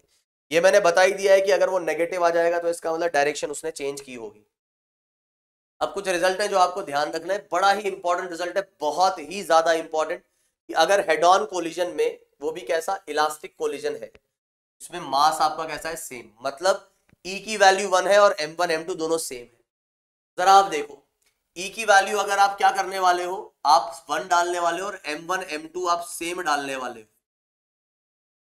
तो आप देख पा रहे हो कि ये वाला टर्म तो क्या हो गया आपका, ये वाला टर्म तो हो गया 0। ऐसे ही 1 प्लस 1 ये आ गया 2, क्योंकि E की वैल्यू 1 है। ये आ रहा है अपने पास M, नीचे आ रहा है 2M, और ये आ जा रहा है U2, 2M से 2M कट गया, तो सिर्फ क्या बचा, V1 की जो वैल्यू आई वो आई यहां से U1, सॉरी U2, मतलब V1 की वैल्यू क्या हो जाएगी, U2। तो M2 की इनिशियल स्पीड थी, क्या थी, वो U2, वो अब M1 की वेलोसिटी हो जाएगी। और यहां पे भी आप जब देखोगे ये भी कुछ ऐसा ही आएगा भाई, M1 और ये M और ये U2 upon M1 plus M2, ये आ गया आपके पास 0। अगेन ये आ जाएगा 2M upon 2M, M1 plus M2 दोनों सेम है। यहां से आपको क्या दिख रहा है, यहां से आपको दिख रहा है कि V2 is equals to U1, या वेलोसिटी हो जाएगी इंटरचेंज, एक दूसरे की वेलोसिटी को एक्सचेंज कर लेंगे। इस केस में रटना है, ये अभी एक सवाल भी देख लेंगे हम, ठीक है। तो ये याद रखना है, बड़ा इंपॉर्टेंट रिजल्ट है ये। In case of same mass and elastic collision, case of same mass and elastic collision, velocity क्या हो जाती है, इंटरचेंज हो जाती है, वेलोसिटी इंटरचेंजेस। 1 जो है वो 2 की वेलोसिटी ले लेगा और 2 जो है 1 की वेलोसिटी लेगा, इवन डायरेक्शन के साथ, ठीक है, डायरेक्शन के साथ ये काम होगा, ठीक। जैसे एक सवाल हम देख लेते हैं, आपको कहा कि भाई E की वैल्यू 1 है, ये मास M, ये मास M, बताओ कोलिजन के बाद क्या होगा। कोलिजन के बाद कुछ नहीं, इसको तो उसकी वेलोसिटी मिल जाएगी, मतलब ये जो है वो इधर भाग लेगा, कितने से जा रहा था ये 3 से जा रहा था, तो अब ये 3 से जाएगा किधर, जो इसकी डायरेक्शन थी उसी डायरेक्शन में, तो ये इधर जा रहा था तो ये भी अब इधर जाएगा, और ये इधर जा रहा था तो अब ये इधर जाएगा, मतलब वेलोसिटी एक दूसरे की बदल लेंगे, बस वेलोसिटी एक दूसरे की बदल। अच्छा, अगर सर कुछ ऐसा हो रहा होता तो ये 4 होता और ये 3 इस तरफ होता, कुछ नहीं, कोलिजन के बाद इसकी वेलोसिटी इसको मिल जाती, मतलब ये 3 हो जाता और इसकी वेलोसिटी कितनी हो जाती, 4 हो जाती, बस इंटरचेंज हो जाएगी विथ डायरेक्शन। एकदम इजी सा कंसेप्ट है, याद रखना है, बड़ा इंपॉर्टेंट है। तो final velocity after collision is interchange. Why, कब वैलिड है ये?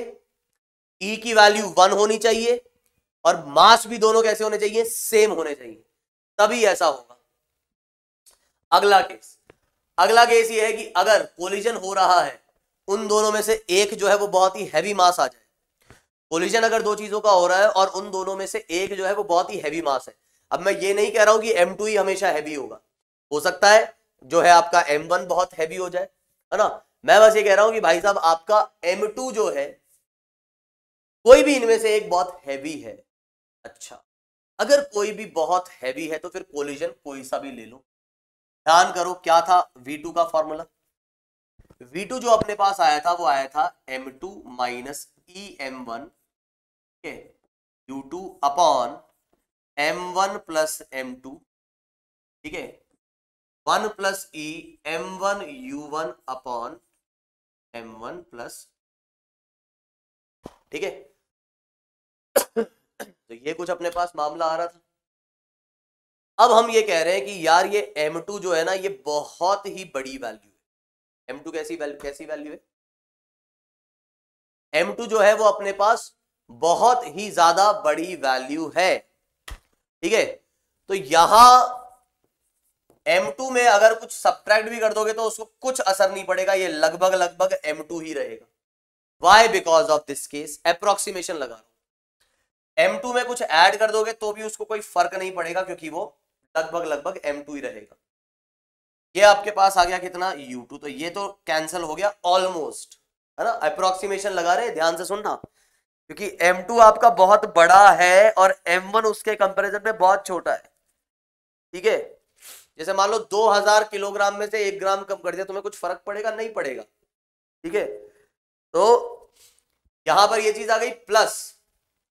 अब इधर देखो, ऊपर तो जो अपने पास आ रहा है वो तो एक फाइनाइट वैल्यू है, नीचे जो आ रहा है वो आ रहा है एक इनफाइनाइट नंबर, बहुत बड़ी वैल्यू। क्या ये समझते हो कि ऊपर फाइनाइट और नीचे इनफाइनाइट, बहुत बड़ी वैल्यू। M2 में M1 ऐड किया तो M2 ही रहेगा। इनफाइनाइट मतलब ये कितना आ जाएगा, ये आ जाएगा 0 को टेंड करेगा। तो V2 की जो वैल्यू आ रही है वो आ रही है U2 के इक्वल ही, मतलब even after collision there will be no change in the velocity of this thing. ऐसा समझो कि यार मान लो कि कोई पत्थर, ऐसा कुछ ब्लॉक मूव कर रहा था, तुमने कुछ और चीज उस पर टकरा के मारी तो उसकी वेलोसिटी में चेंज आएगा। लेकिन अगर बहुत हैवी चीज मूव कर रही है, जैसे मान लो एक ट्रक मूव कर रहा है, अब उस ट्रक पे अगर तुम छोटा सा पत्थर उठा के मार दोगे तो ऐसा थोड़ी ना वो ट्रक तेज चलने लग जाएगा। या वो ट्रक तुम्हारी तरफ आ रहा था, तुमने पत्थर उठा के मारा, छोटा सा एक कंकर उठा के उस ट्रक की तरफ मारा, तो ट्रक की वेलोसिटी चेंज हो जाएगी? नहीं होगी ना भाई, कि ट्रक उस कंकर के रेस्पेक्ट में बहुत ही ज्यादा हैवी है। तो जब भी कोई बहुत हैवी मास आ जाएगा तो उसकी वेलोसिटी में कोई चेंज नहीं आएगा। हाँ, ये बिल्कुल सही है, थोड़ी सी वेलोसिटी बढ़नी चाहिए इस केस के अकॉर्डिंग, लेकिन वो ना के बराबर इंक्रीमेंट होगा, तो यहां पर वेलोसिटी में चेंज नहीं आएगा, ये ध्यान रखना, ठीक है। और अब बात ये है कि अब अगर वेलोसिटी में चेंज नहीं आएगा तो फिर यहां पे हम कौन सी इक्वेशन काम में लेंगे V1 निकालने के लिए? यहां बात यह है कि हम लगाएंगे only apply coefficient of restitution. बस आप क्या करें, E equals to coefficient of restitution आप लगाएं, जो कि है velocity of separation upon velocity of approach. इस पर्टिकुलर केस के लिए मैं बता दूं, वेलोसिटी ऑफ अप्रोच कोई दिक्कत नहीं है, वेलोसिटी ऑफ अप्रोच आप U1 माइनस U2 ही लिखें, लेकिन वेलोसिटी ऑफ सेपरेशन इस बार आप V2 माइनस V1 मत लिख देना। या लिखना चाहते हो तो आप समझना कि V1 अपना इस तरफ है, तो वो V2 minus of minus V1 आएगा, मतलब प्लस आ जाएगा। ये क्या, ये बात समझ में आ रही है? देखो, अब ये इधर जा रहा है और ये इधर जा रहा है, ठीक है, ये इधर जा रहा है और ये इधर जा रहा है। अब तुम बोलोगे सर ये इधर कैसे जा रहा है? तो ये ऐसे ही क्यों नहीं जा रहा? हाँ देखो, हो सकता है कि आप बताइए ऐसे भी जा रहा हूं, लेकिन ये आपका जो है फास्ट रहना चाहिए, ये थोड़ा कम हो जाएगा। तो अगर आप V1 इधर लिखते हो तो आप लिख दो U2 माइनस V1, लेकिन अगर आपने इधर लिख दिया V1, ठीक है, तो आप लिखोगे U2 प्लस V1। क्यों प्लस V1? क्योंकि ये भी सेपरेशन को बढ़ा रहा है, ये भी सेपरेशन को बढ़ा रहा है। तुम रिलेटिव वेलोसिटी लिख के देख लो, इस पे बैठो और देखो कि वेलोसिटी कितनी आती है रिलेटिव, तो ये अपनी वेलोसिटी को उधर जाके ऐड करवाएगा, U2 प्लस V1, ये आपके पास रिजल्ट आएगा इस केस में। तो यहां जब हम बात करेंगे, जैसे एक सवाल हम कर लेते हैं, ये 4 से इधर आ रहा था, ये इधर आ रहा था, सबसे पहली बात जो मैंने आपको कही कि आप क्या लगाएं, सिर्फ आप कोएफिशिएंट ऑफ रेस्टिट्यूशन की इक्वेशन लगाएं। और एक इंपॉर्टेंट बात और, please don't apply momentum conservation. Please क्यों लिख रहा हूं मैं? क्योंकि वो वैलिड ही नहीं है, आपकी इक्वेशन वैलिड नहीं है। Don't apply momentum conservation.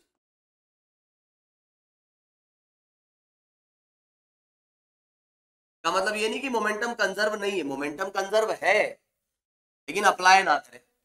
Sir ये कैसी बातें कर रहे हो आप कि मोमेंटम कंजर्व है लेकिन अप्लाई मत करो? क्यों मत करो? क्योंकि आपने एक अप्रोक्सीमेशन ले लिया, उसका थोड़ा सा वेलोसिटी बढ़ना चाहिए था, जो आपने बढ़ता हुआ नहीं माना है ना, थोड़ा सा उसमें वेलोसिटी में चेंज आना चाहिए था, थोड़ा सा, वो आपने नहीं माना है। तो जब आप इधर मोमेंटम कंजर्वेशन अगर लगा दोगे तो फिर वो इक्वेशन गड़बड़ा जाएगी। अगर आप इसकी वेलोसिटी U2 ही लिख देते हो मोमेंटम कंजर्वेशन के अंदर, प्लीज मोमेंटम कंजर्वेशन लगाना नहीं। अगर कोई पूछे क्या मोमेंटम कंजर्व नहीं है क्या? है, लेकिन इक्वेशन में जब आप लिखोगे तो आप इस तरीके से ना लिखें please. m1u1 plus m2u2 is equals to m1v1 minus का, क्योंकि इस तरफ, और ये m2u2। ये गड़बड़ आ जाएगा ना। देखो ऐसे कैसे हो सकता है? मोमेंटम कंजर्व है तो फिर इस, भाई तुम क्या बोलोगे? मोमेंटम कंजर्व है तो तुमने कहा इसके मोमेंटम में तो कोई चेंज ही नहीं आया, तो इसके में भी फिर नहीं आना चाहिए। अगर पूरे सिस्टम का मोमेंटम कंजर्व था, इसके में तो तुमने चेंज माना ही नहीं, तो इसके में भी नहीं आना चाहिए, तो गड़बड़ आ जाएगी ना इक्वेशन। तो एरर कहां हो रही है इस इक्वेशन को लिखने में कि मैं इसके मोमेंटम में चेंज मान नहीं रहा हूं, जो कि आएगा, थोड़ा सा चेंज आएगा। लेकिन देखो मोमेंटम में चेंज फाइनाइट है, लेकिन वेलोसिटी में चेंज इनफाइनाइटली स्मॉल है ना, ये अपना कंडीशन है। अब ये चीज है ना, बहुत कम लोग समझ पा रहे होंगे शायद। ठीक, मोमेंटम में चेंज फाइनाइट है लेकिन वेलोसिटी में चेंज इनफिनिटली स्मॉल है, इसलिए उसको वहां पे कंसीडर हमने नहीं किया।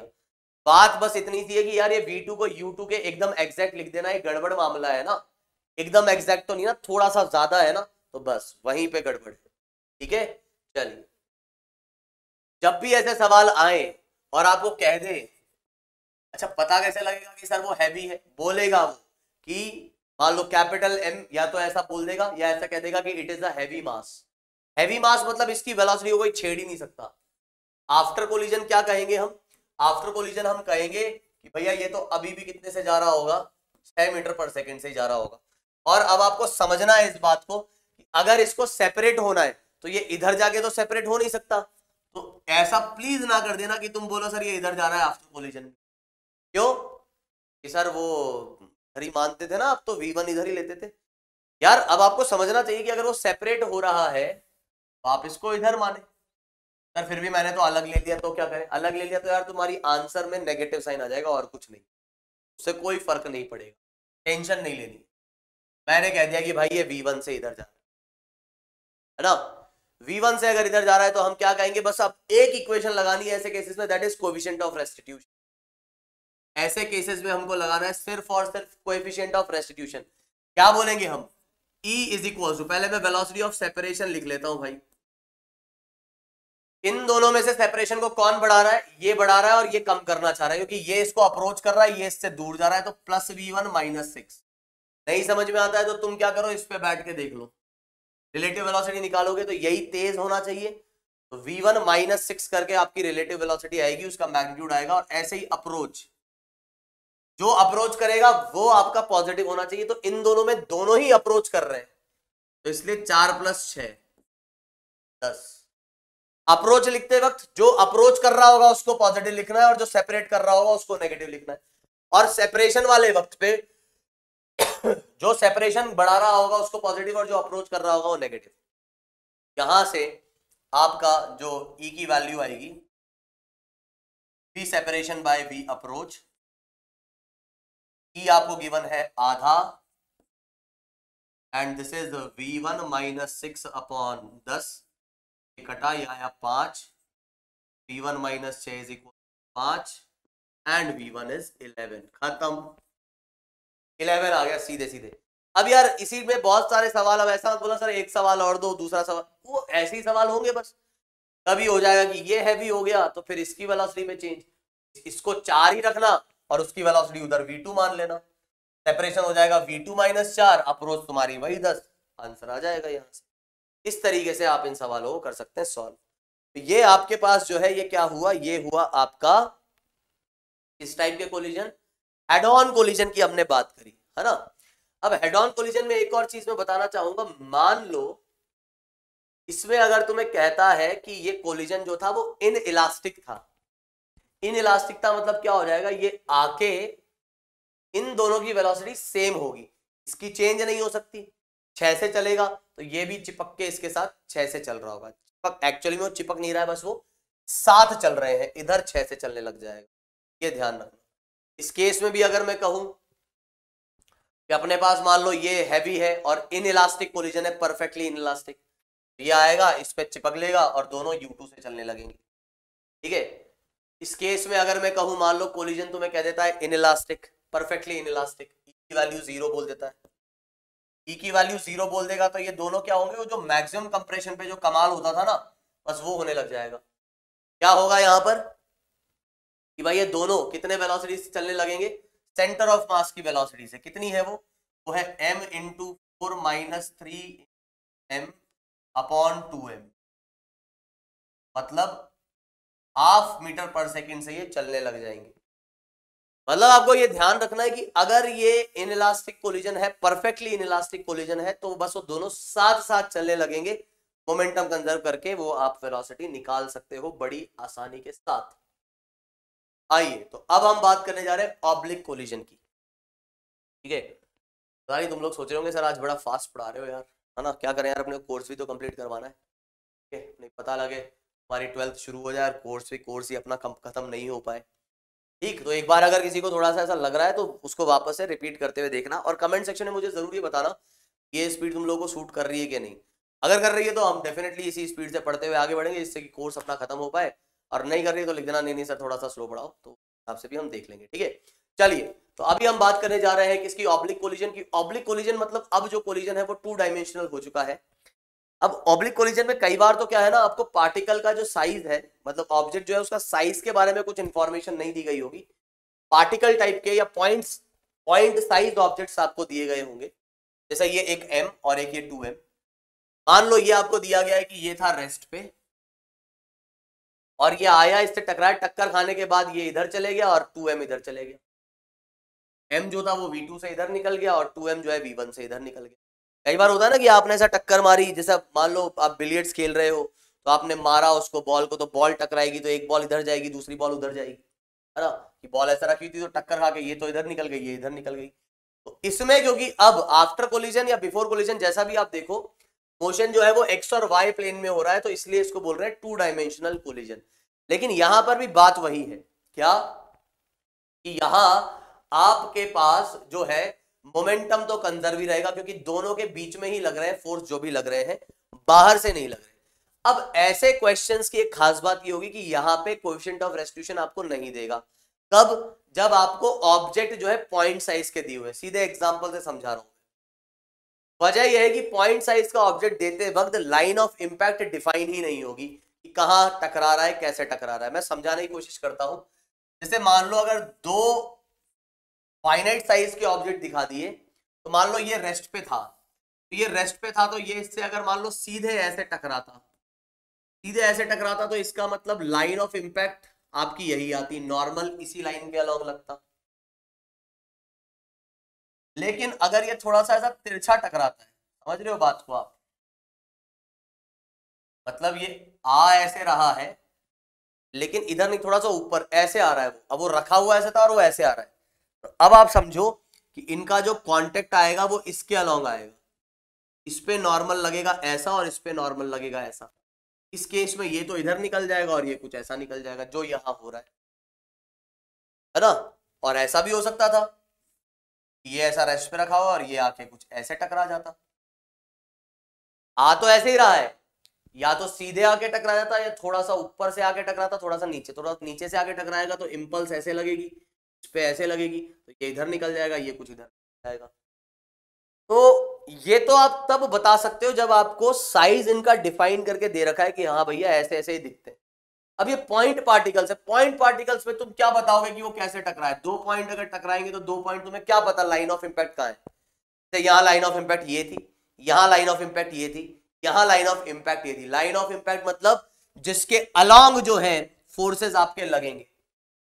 तो यहां लाइन ऑफ इंपैक्ट डिफाइन ही नहीं है, दिक्कत क्या होगी? क्योंकि मैंने आपको बताया था कोएफिशिएंट ऑफ रेस्टिट्यूशन जो लिखा जाता है वो along the line of impact लिखा जाता है, वेलोसिटी ऑफ सेपरेशन भी और वेलोसिटी ऑफ अप्रोच भी। तो जब आपकी line of impact he define नहीं है तो आप कैसे पता करोगे कि वेलोसिटी ऑफ सेपरेशन कहां और वेलोसिटी ऑफ अप्रोच कहां? इसलिए कभी भी इस टाइप के सवाल होंगे तो आपको ये बताएगा ही नहीं वो कि ई कितना था। ठीक है, सीधे यहां पर एक वेलोसिटी है, दूसरी वेलोसिटी है, कुछ इस टाइप से आपको बता देगा। और कुछ ये अलग तरीके से आपको बात बता दी कि ये 30 डिग्री से डिफ्लेक्ट हो गया, ये 37 से डिफ्लेक्ट हो गया। अब कुछ नहीं करना यार, अपने को ध्यान रखना है कि मोमेंटम कंजर्वेशन तो जिंदाबाद है।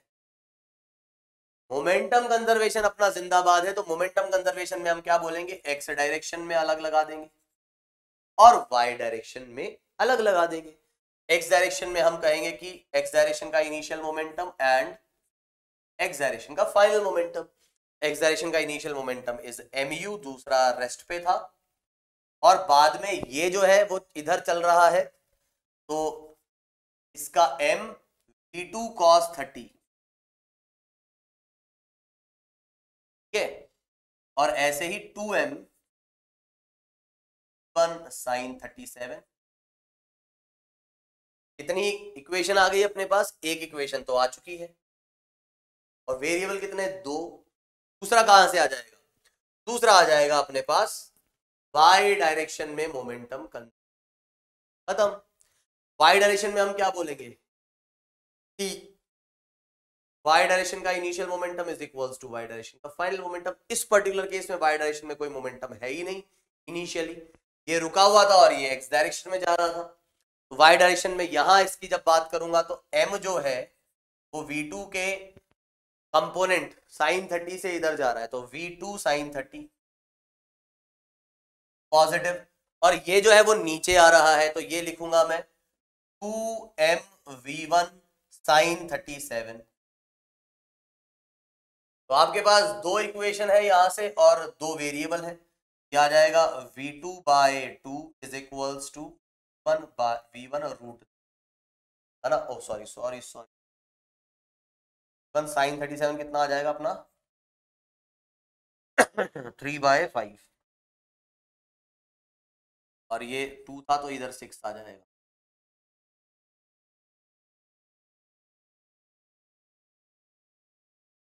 Five v2 is equals to 12 1। अब ये उठा के कहीं यहां रख दो, v1 की value in terms of v2 या v2 की value in terms of v1, आपका v1 और v2 निकल जाएगा। दो इक्वेशन है, दो वेरिएबल है, बात खत्म। तो ऐसे टाइप के तो सवाल फिर मोमेंटम कंजर्वेशन से ही हो जाएंगे। और इन सवालों में एक खास बात और ध्यान रखनी है, जो मैंने आपको बताया, मैंने क्या कहा कि जब परफेक्टली इनइलास्टिक कोलिजन होता है तो वो चिपकते नहीं है, लेकिन यहां पर इन सवालों में आईआईटी मेन के अंदर अगर देखो, जेई में तो तुम्हें कभी भी ऐसे कंफ्यूज नहीं करेगा। मेन में हो सकता है कि वो बात कर ले, कई बार ऐसी बात कर रखी उन्होंने। जब वो पॉइंट साइज के ऑब्जेक्ट है ना, तो परफेक्टली इनइलास्टिक कोलिजन बोला है तो उसको ये समझ जाना कि वो एक दूसरे से चिपक गए हैं, they stick with each other after collision. मतलब ये मान लेना कि ये दोनों या तीनों या चारों ये सब आपस में चिपक गए हैं। अगर अगर यहाँ पे ये पॉइंट साइज के ऑब्जेक्ट दिए गए हैं तो, और चिपक गए हैं तो फिर क्या होगा, कब मान के चलना है ऐसा इन परफेक्टली, देखो या तो बोल देगी चिपक गए तो चिपक ही गए, लेकिन परफेक्टली इनइलास्टिक कोलिजन अगर बोल दिया है तो भी हम यही मानेंगे कि वो चिपक गए हैं, तो बिल्कुल ठीक है। तो ये क्या होगा, आफ्टर कोलिजन इसको 3m ही मान लो, और तुम ऐसा सोच लेना कि भाई इसका एक कंपोनेंट एक्स डायरेक्शन में भी होगा और एक वाई में भी। कैसे लिखोगे, कुछ खास नहीं, हम लिख देंगे बस सीधे सीधे। अपने को तो क्या बताना है, सवाल में ये पूछ रहा था भैया बताओ फाइंड फाइनल वेलोसिटी। देखो लाइन ऑफ इंपैक्ट अगर डिफाइन नहीं होगी ना तो हम बात नहीं कर सकते फिर कि भाई किस डायरेक्शन में सेपरेशन, किस डायरेक्शन में अप्रोच, तो वो ई वाली बात मैं करूंगा ही नहीं। ऐसे केस में अपने को मान लेना है कि ये चिपक के चलेंगे फिर। तो फाइंड फाइनल वेलोसिटी, तो फाइनल वेलोसिटी अगर आपको निकालनी है तो आप सीधे सीधे मोमेंटम कंजर्वेशन लगाओ, और एक्स वाई में अलग अलग लगाना है अलग अलग लगाओ, या एक साथ लगा दो, तुम्हारी मर्जी। इसकी जब मैं बात करूंगा तो ये आ जाएगा mu i कैप, इसकी जब मैं बात करूंगा तो ये आ जाएगा 10 mu, या मैं और ढंग से बात करूं तो 5u का ये 37 है, ये आपके पास 37 आ जाएगा, तो कंपोनेंट ले लो, तो 5 का ये वाला कंपोनेंट आपके पास आ जाएगा 4u, और ये आ जाएगा 3।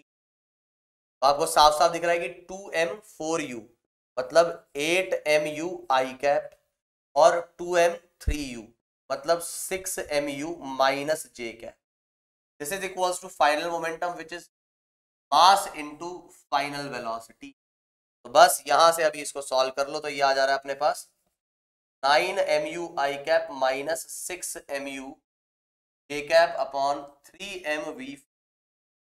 तो m कटा, 3 से ये गया 2 और ये गया 3, तो हमारे पास फाइनल वेलोसिटी जो आ गई वो कितनी आ गई, वो आ गई है 3u i कैप माइनस का,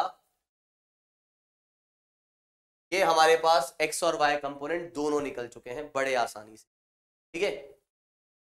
ये कहानी हुई हम अपनी कब की, जब अपने को साइज गिवन नहीं है ऑब्लिक कोलिजन में। अब साइज भी गिवन हो सकता है, जैसे कि कुछ ऐसा दे दिया, ये अपने पास m1 था, ये भी एकदम रद्दी सवाल है, कुछ नहीं है इसमें, कोलिजन एकदम इजी है अगर तुम इस टाइप के कोलिजन देखोगे, ठीक है ना, एकदम इजी। कोलिजन टफ तब बनता है जब कुछ अजीबोगरीब टाइप क्वेश्चन आते हैं, जो हम कल वाले सेशन में देखेंगे, है ना।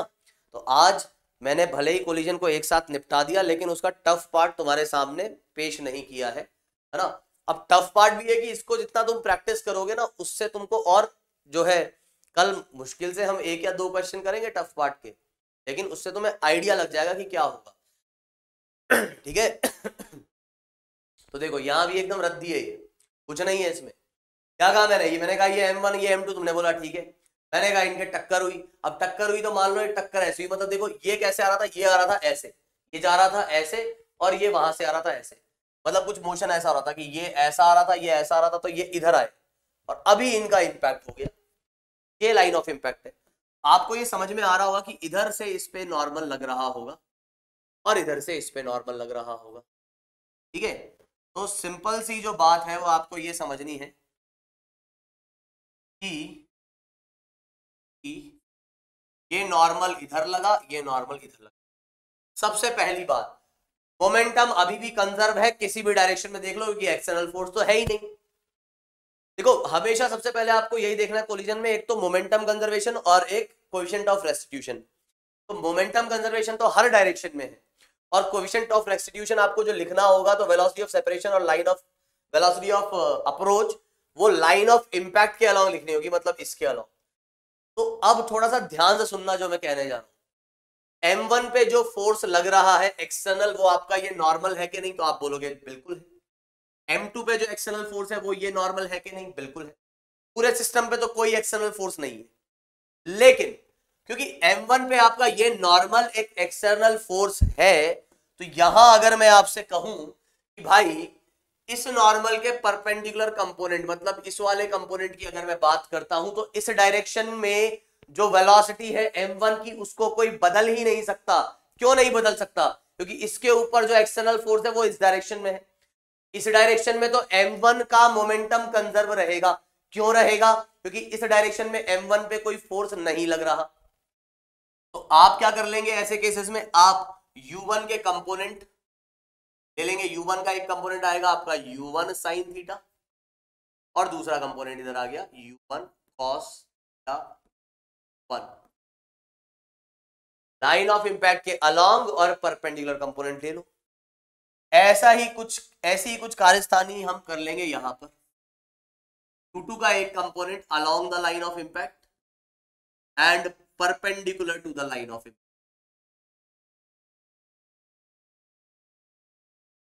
अब आधे से शायद ज्यादा लोग तो समझ गए हो मेरे हिसाब से, या कुछ लोग तो एटलीस्ट समझ गए होंगे कि मैं क्या कहने वाला हूं। भाई इस वाले कंपोनेंट को तो कोई छेड़ ही नहीं सकता, बदल ही नहीं सकता। ये तो आफ्टर कोलिजन भी यही रहेगा कि जो फोर्स लगा वो इसके परपेंडिकुलर लगा। हाँ ये जरूर V1 हो गया होगा, ये जरूर V2 हो गया होगा, लेकिन इसके इस कंपोनेंट को कोई नहीं छेड़ा होगा जो U2 साइन थीटा 2। अब सुनो और बात। अब मैं ये कह रहा हूं कि यार जब मुझे V1 और V2 लिखना है तो जो मैंने हेड ऑन कोलिजन पढ़ा, क्या ये हेड ऑन कोलिजन जैसा ही नहीं है? बस यहां पे एक एक्स्ट्रा चीज ये आ गई, इनमें तो वैसे ही कोई चेंज नहीं हो रहा। अगर इनको तुम गायब कर देते हो तो तुम्हारा U1 की जगह बस U1 cos थीटा है और U2 की जगह U2 cos थीटा है। बाकी मामला वैसा का वैसा ही है। मतलब तुम वही लिखोगे, इस डायरेक्शन में मोमेंटम कंजर्वेशन और इस डायरेक्शन में कोएफिशिएंट ऑफ रेस्टिट्यूशन। मतलब मैं थोड़ा सा समझा दूं अगर तुम्हें, तो हम यही कहेंगे कि M1 U1 cos theta 1 plus M2 U2 cos theta 2, this is equals to what? This is actually equals to M1 V1 plus M2 V2। ये इसके इक्वल आ जाए। ये पहला मोमेंटम कंजर्वेशन। भूल जाओ यार इन कंपोनेंट्स को, वो कुछ ऐसा डाल ही नहीं रहे हैं, ये एक तरीके से हेड ऑन कोलिजन ही है। और फिर क्या बोलेंगे? कोएफिशिएंट ऑफ रेस्टिट्यूशन तो हम क्या बोलेंगे? V separation upon V approach. V separation में मैं क्या लिखूंगा? मैं लिखूंगा V2 माइनस V1, क्योंकि वो दूर जा रहा है और ये पास आ रहा है तो ये कम और ये बढ़ा रहा है तो प्लस। और वेलोसिटी ऑफ अप्रोच में मैं लिखूंगा यहां पर U1 cos theta 1 minus U। बस इतना सा चेंज है कि U1 की जगह पर U1 cos थीटा 1 है और U2 की जगह पर U2 cos थीटा 2 है, प्लस ये एक्स्ट्रा कंपोनेंट लेके और बैठे हैं। मतलब इसकी वेलोसिटी तुम लिखोगे VI कैप और इतना J कैप, इतना I कैप और इतना माइनस का J कैप, खत्म। इस तरीके से आप सॉल्व कर लोगे। और अगर थोड़ा सा अगर तुम्हें वो रिजल्ट याद है तो शायद तुम ये भी बता पाओ डायरेक्ट। अगर तुम्हें वो रिजल्ट याद है, कौन सा? वही M1 माइनस E M2 ऐसा करके, तो तुम डायरेक्ट रिजल्ट भी लिख सकते हो कि V1 और V2 कितने होंगे। कुछ नहीं करना मेरे भाई,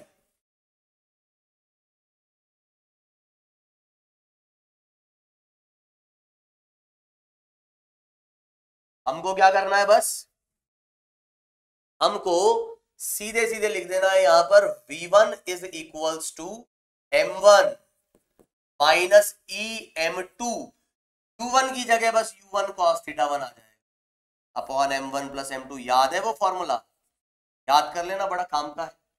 और 1 माइनस E M2 U2 की जगह आ जाएगा U2 cos थीटा।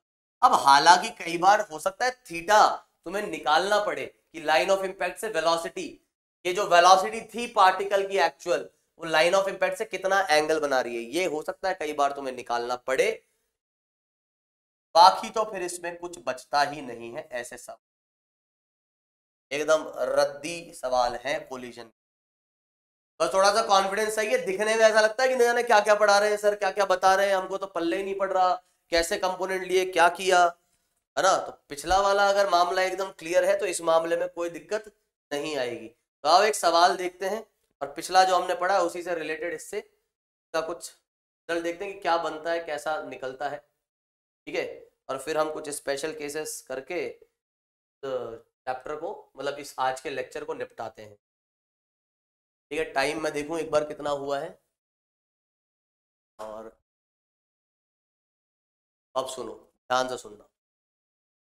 यहाँ वो कह रहा है कि E की वैल्यू 1 है और M दोनों सेम दिए हुए, तो दिमाग में खटकनी चाहिए वो बात। क्या क्या खटका होना चाहिए? दो मास जब सेम होते थे और कोलिजन इलास्टिक होता था तो वेलोसिटी इंटरचेंज हो जाती थी, याद है क्या? बस निपटा दो यहाँ पे। लेकिन पहले ढूंढेंगे लाइन ऑफ इम्पैक्ट। तो आपको क्या दिया हुआ है सवाल में? ये दिया गया है कि ये है रेस्ट में और ये चल रहा है कुछ u वेलोसिटी से, दोनों आइडेंटिकल है, बोथ आर आइडेंटिकल, ठीक है। इसका मास m, रेडियस r, ये सवाल में दिया गया है, इसका मास m, रेडियस r, और ये आपका दिया हुआ है रेस्ट पे। सबसे पहली बात लाइन ऑफ इम्पैक्ट, इसके सेंटर से इसके सेंटर को जोड़ दो भाई साहब, ये इसकी लाइन ऑफ इम्पैक्ट आएगी। कहने का मतलब ये है कि इस पे जो इंपल्स लगेगा वो इस डायरेक्शन में लगेगा, इस पे इस डायरेक्शन। हमको मतलब ही नहीं, हमको तो क्या चाहिए? कंपोनेंट चाहिए बस वेलोसिटी के इस लाइन के अलोंग और इसके। ये एंगल मैंने कह दिया थीटा, इसको मैं कहता हूं O1, इसको मैं कहता हूं O2, और इस लाइन को जैसा कि तुमको दिख रहा है कैसा जा रहा है, ये वेलोसिटी इसको ऐसा जस्ट टैंजेंट करते हुए जा रही है, मतलब वेलोसिटी की, इसके वेलोसिटी का लाइन ऑफ मोशन जो है वो कैसा है? टैंजेंट है इस वाले पे, ठीक है। इसको मैं कुछ ए नाम दे देता हूं। सबसे पहली बात तो भाई u का एक कंपोनेंट इधर और एक कंपोनेंट इधर, तो ये वाला कंपोनेंट कितना आ जाएगा? ये वाला कंपोनेंट आ जाएगा u cos, तो ये आ जाएगा u sin। ये आपकी लाइन ऑफ इंपैक्ट हो गई भाई साहब, और ये आ जाएगा आपके पास कितना? u cos। वो जो एक तरीके से ये u1 हो गया और u2 आपका 0 हो गया, इसको तो छेड़ना ही नहीं, ये तो क्या रहेगा? सेम रहेगा। तो हम क्या कहेंगे? हम ये कहेंगे कि आफ्टर कोलिजन, आफ्टर कोलिजन हमको क्या दिखना है? आफ्टर कोलिजन जो है हमको ये वाला कंपोनेंट तो एज इट इज दिखना है भाई, कितना? 2 sin थीटा, ये ऐसा निकल लेगा। और ये वाला जो कंपोनेंट आएगा यहां से, क्या होता है? इंटरचेंज हो जाता है ना। इसकी वेलोसिटी 0 थी तो अब ये क्या हो जाएगा? ये रेस्ट में आ जाएगा, और इसकी वेलोसिटी कितनी आ जाएगी? इसकी वेलोसिटी आ जाएगी u cos थीटा। इसकी वेलोसिटी इसको मिल जाएगी और इसकी वेलोसिटी 0 जो थी वो इसको मिल जाएगी, इंटरचेंज, खत्म। मतलब ये जाएगा इस लाइन के अलोंग और ये जाएगा इस लाइन के अलोंग, तो ये एंगल कितना आ जाएगा? ये आ जाएगा 90। ये रिजल्ट भी याद रखना है कि अगर दो सेम मास के ऑब्जेक्ट, इसमें से एक रेस्ट पे पड़ा है तो सेम मास के ऑब्जेक्ट है, E = 1 है, और एक रेस्ट पे अगर पड़ा है और दूसरा आके इससे टकराता है कुछ इस तरीके से, क्या होना है इस केस में? वो 90 डिग्री इनके बीच का सेपरेशन होगा, 90 डिग्री पे डिविएट हो जाए। इस बात को समझना ना, क्योंकि लाइन ऑफ इंपैक्ट वाला अगर एक रेस्ट पे है, ध्यान से सुनना, अगर एक रेस्ट पे है तो ये वाला कंपोनेंट इसको मिल जाएगा, और ये देखो इसके तुम दो कंपोनेंट लोगे along the line of impact और ये परपेंडिकुलर, तो ये वाला कंपोनेंट परपेंडिकुलर तो बचेगा ही बचेगा, और ये वाला इसको मिल जाएगा, तो ये दोनों एंगल तो कैसे, ये दोनों डायरेक्शंस कैसी हैं? एक दूसरे के परपेंडिकुलर। तो हमेशा अगर सेम मास इलास्टिक कोलिजन जिसमें से एक रेस्ट में है, ऑब्लिक कोलिजन के अंदर 90 डिग्री दोनों के बीच का एंगुलर सेपरेशन होगा, जो आपसे पूछा है, angular separation between the two blocks after collision. Angular separation ना बोल करके ऐसा बोल दें कि दोनों के पाथ के बीच का एंगल कितना होगा ना, angle between the path of the two blocks, ऐसा लिख देते हैं, एंगल बिटवीन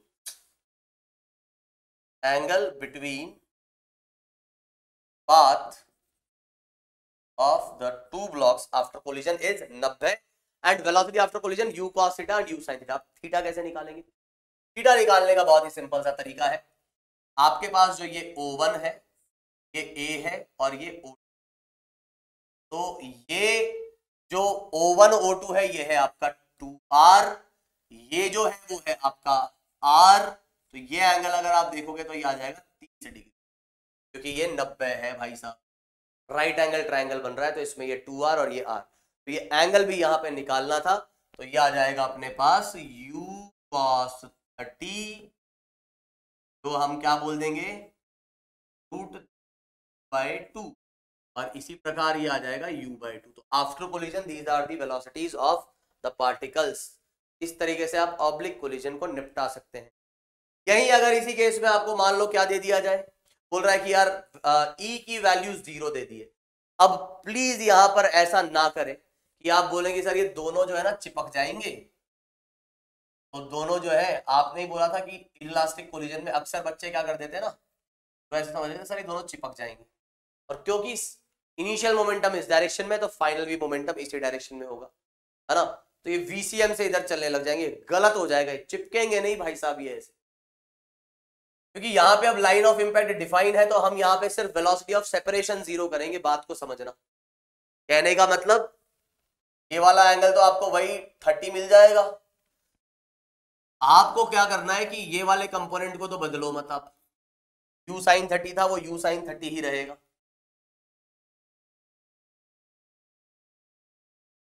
sin 30 रहेगा। और ये जो आपका u cos 30 था, तो हम कह रहे हैं कि जो वेलोसिटी इसकी इस डायरेक्शन में होगी वही वेलोसिटी इसकी भी इस डायरेक्शन में होगी, दोनों सेम वेलोसिटी से जा रहे होंगे। तो इस डायरेक्शन में दोनों की वेलोसिटी सेम होगी, जो सेंटर ऑफ मास की वेलोसिटी होगी इस डायरेक्शन में। मतलब आप क्या बोल सकते हो, आप कह सकते हो कि along the line of impact, ध्यान से सुनना, along the line of impact momentum conserve करूंगा, तो इस डायरेक्शन का मोमेंटम क्या लिखूंगा मैं, mu cos 30, इस डायरेक्शन को मैंने कहा पॉजिटिव, इज इक्वल्स टू दोनों का मास और v। Along the line of impact मैंने लगाया ना, खत्म, निपटा दो, ये सेंटर ऑफ मास की वेलोसिटी ही है बस, लेकिन इस डायरेक्शन की है। तो ये आ जाएगा अपने पास कितना, ये आ जाएगा √3u/4। निपट गया बस सवाल। तो इसकी वेलोसिटी तो दिख रहा है, ये दोनों चिपक के नहीं चल रहे हैं, दोनों की वेलोसिटी सेम नहीं है। ये √3u/4 से चल रहा है इधर, ये √3u/4 से भी चल रहा है और u/2 से भी चल रहा है। तो इसकी डायरेक्शन कुछ अलग है, इसकी डायरेक्शन कुछ अलग है, तो यहाँ चिपक के नहीं चलेंगे, ठीक है। ये एक डिफरेंस है, अंतर है परफेक्टली इलास्टिक कोलिजन और चिपकने में, ठीक। अब हमारे पास 3 कुछ केस बचे हैं, स्पेशल केस, वो भी हम देख लेते हैं और बाकी की कहानी हम देखेंगे in the next class.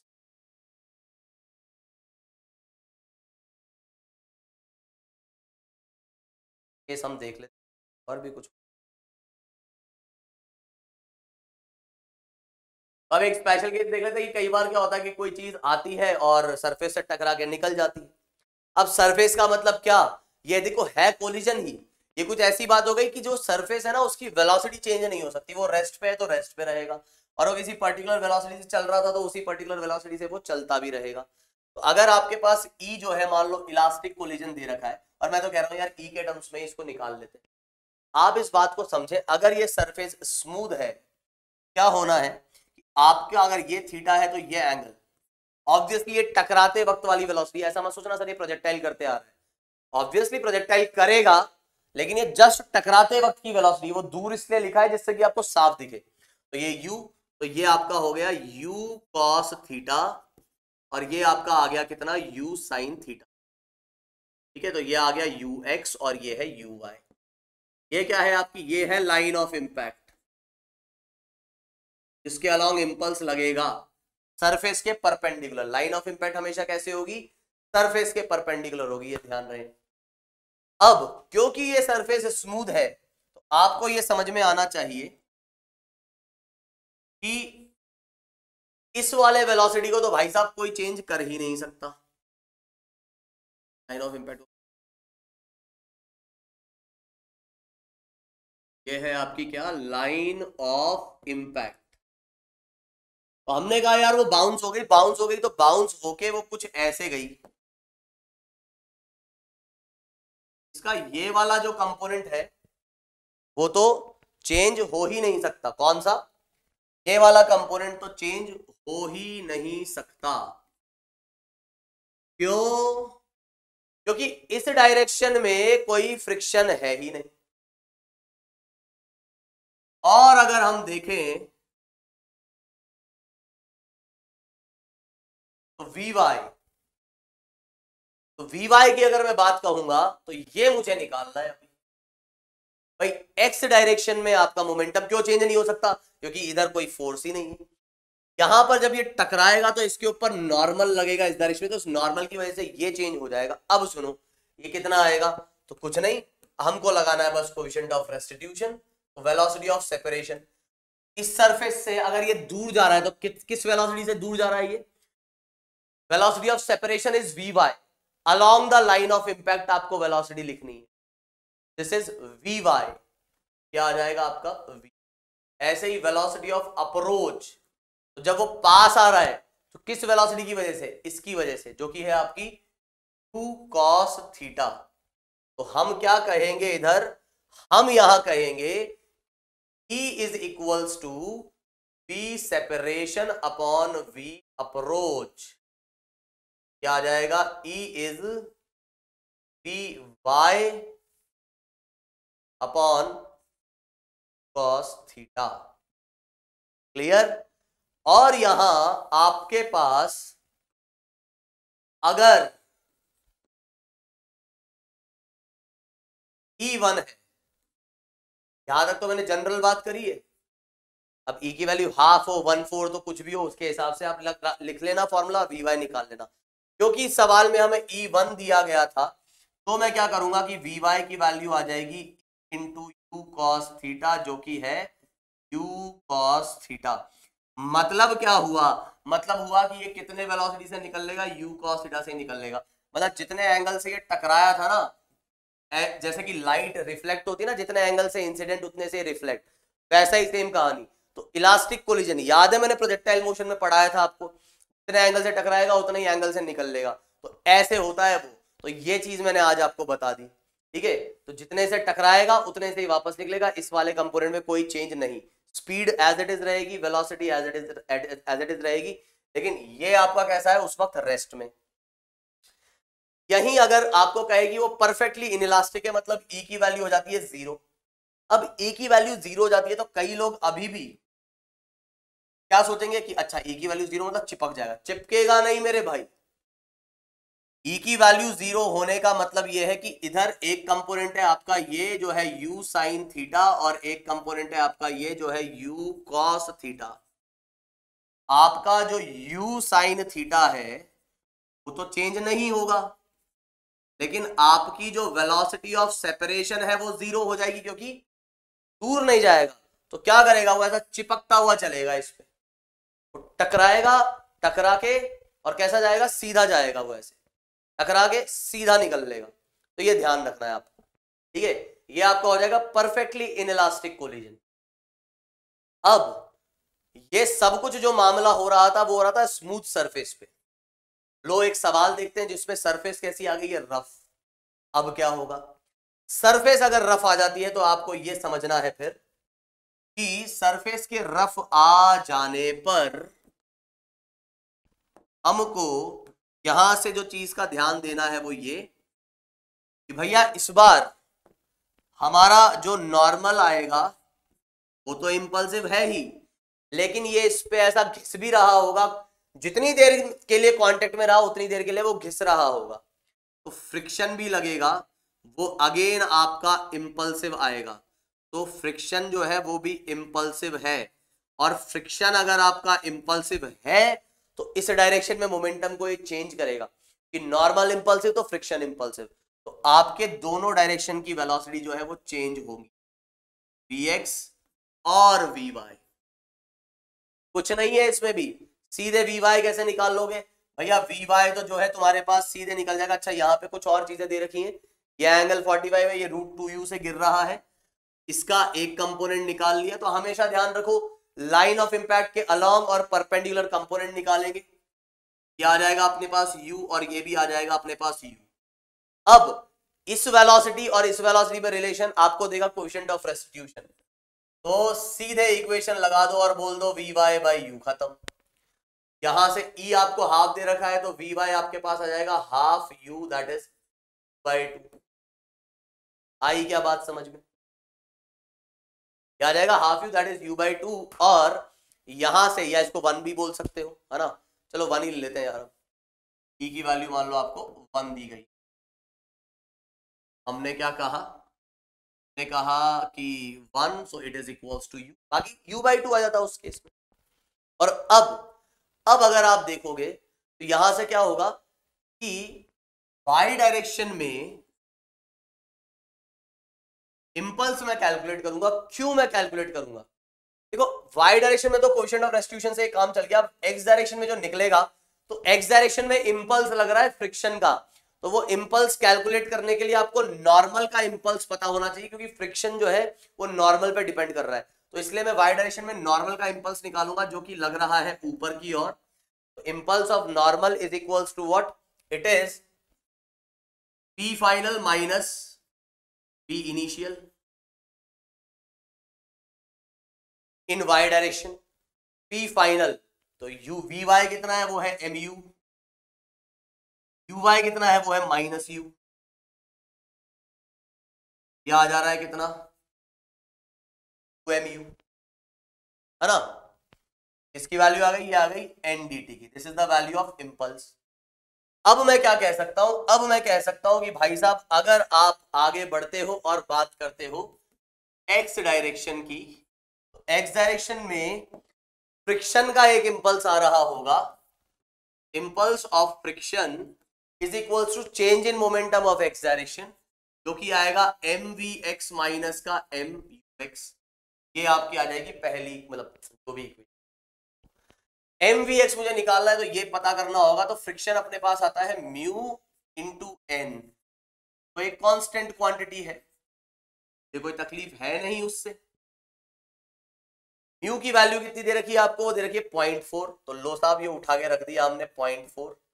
Integration of ndt जो है वो हमें दे रखा है कितना 0.2mu, ये आ गया अपना 2mu, और ये आ जाएगा mvx माइनस का mu, तो m ये कट गया, तो ये आ गया 0.8u, ये आ गया vx और ये आ गया u।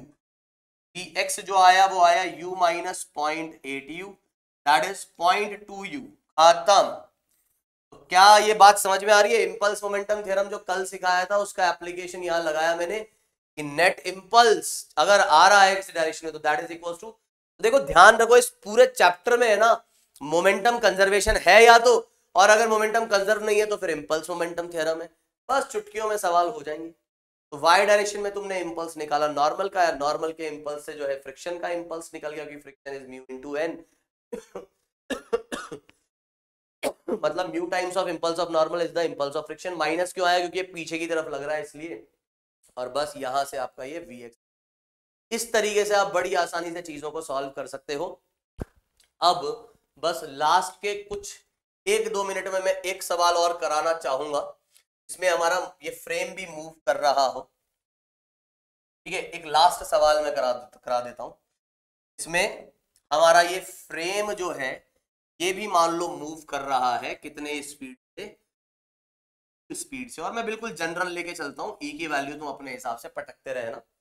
तो ये यू से चल रहा है, और मान लो आपको कुछ दिया गया है कि ये जो है इधर कुछ v0 के स्पीड से आ रहा है, और कितने से टकरा रहा है, ये with respect to earth velocity है भाई साहब। ये जो वेलोसिटी है वो है विथ रेस्पेक्ट टू अर्थ, ठीक है ना। तो अगर ये इससे ऐसा टकरा रहा होगा, कोएफिशिएंट ऑफ रेस्टिट्यूशन अपने पास कितना है, वो है E। तो सबसे पहली बात, इसका एक कंपोनेंट आएगा अपने पास ना v0 y कह सकते हो, जिसको हम कहेंगे v0 cos थीटा, और एक कंपोनेंट आएगा कितना v0 sin थीटा, जिसको मैं कह सकता हूं v0 x। ठीक है, सिंप्लिसिटी के लिए मैं यहां पर इसको स्मूथ लेके चल रहा हूं। रफ आ जाए तो जो आइडिया तुम्हें दिया है उस आइडिया को ही पकड़ के तुम x डायरेक्शन में इंपल्स मोमेंटम थ्योरम से x कंपोनेंट निकाल सकते हो। हालांकि क्योंकि ये सरफेस स्मूथ है तो मैं ये मान के चलूंगा कि भाई यहाँ पे ऑब्वियसली फ्रिक्शन नहीं है, तो इसका ये वाला कंपोनेंट चेंज नहीं होगा, ये तो अपना v0 sin थीटा ही रहना है। ये कितना हो गया, ये कह दिया मैंने vy। अब कुछ नहीं बचा इसमें, एकदम रद्दी है। कैसे है भाई रद्दी, देखो तुमको बस कोएफिशिएंट ऑफ रेस्ट्रिक्शन, भाई ये तो तुम्हारा पता ही है v0 sin theta, because it is smooth so there will be no change in the velocity of this direction. But when you will talk about the y direction, then you have to apply what coefficient of restriction। तो उसके लिए मुझे चाहिए velocity of separation। तो आप लगाएं velocity of separation, तो ये vy से ऊपर जा रहा है और ये u से जा रहा है। सेपरेट हो रहा है तो ऑब्वियसली यही ज्यादा होगा और ये कम होगा, तो वेलोसिटी ऑफ सेपरेशन मैं लिखूंगा कितना, vy माइनस u, खत्म। वेलोसिटी ऑफ अप्रोच, कोलिजन के बाद इसकी वेलोसिटी चेंज नहीं होगी क्योंकि मूविंग सरफेस है, ये कुछ ऐसी बात है, वो हैवी मास।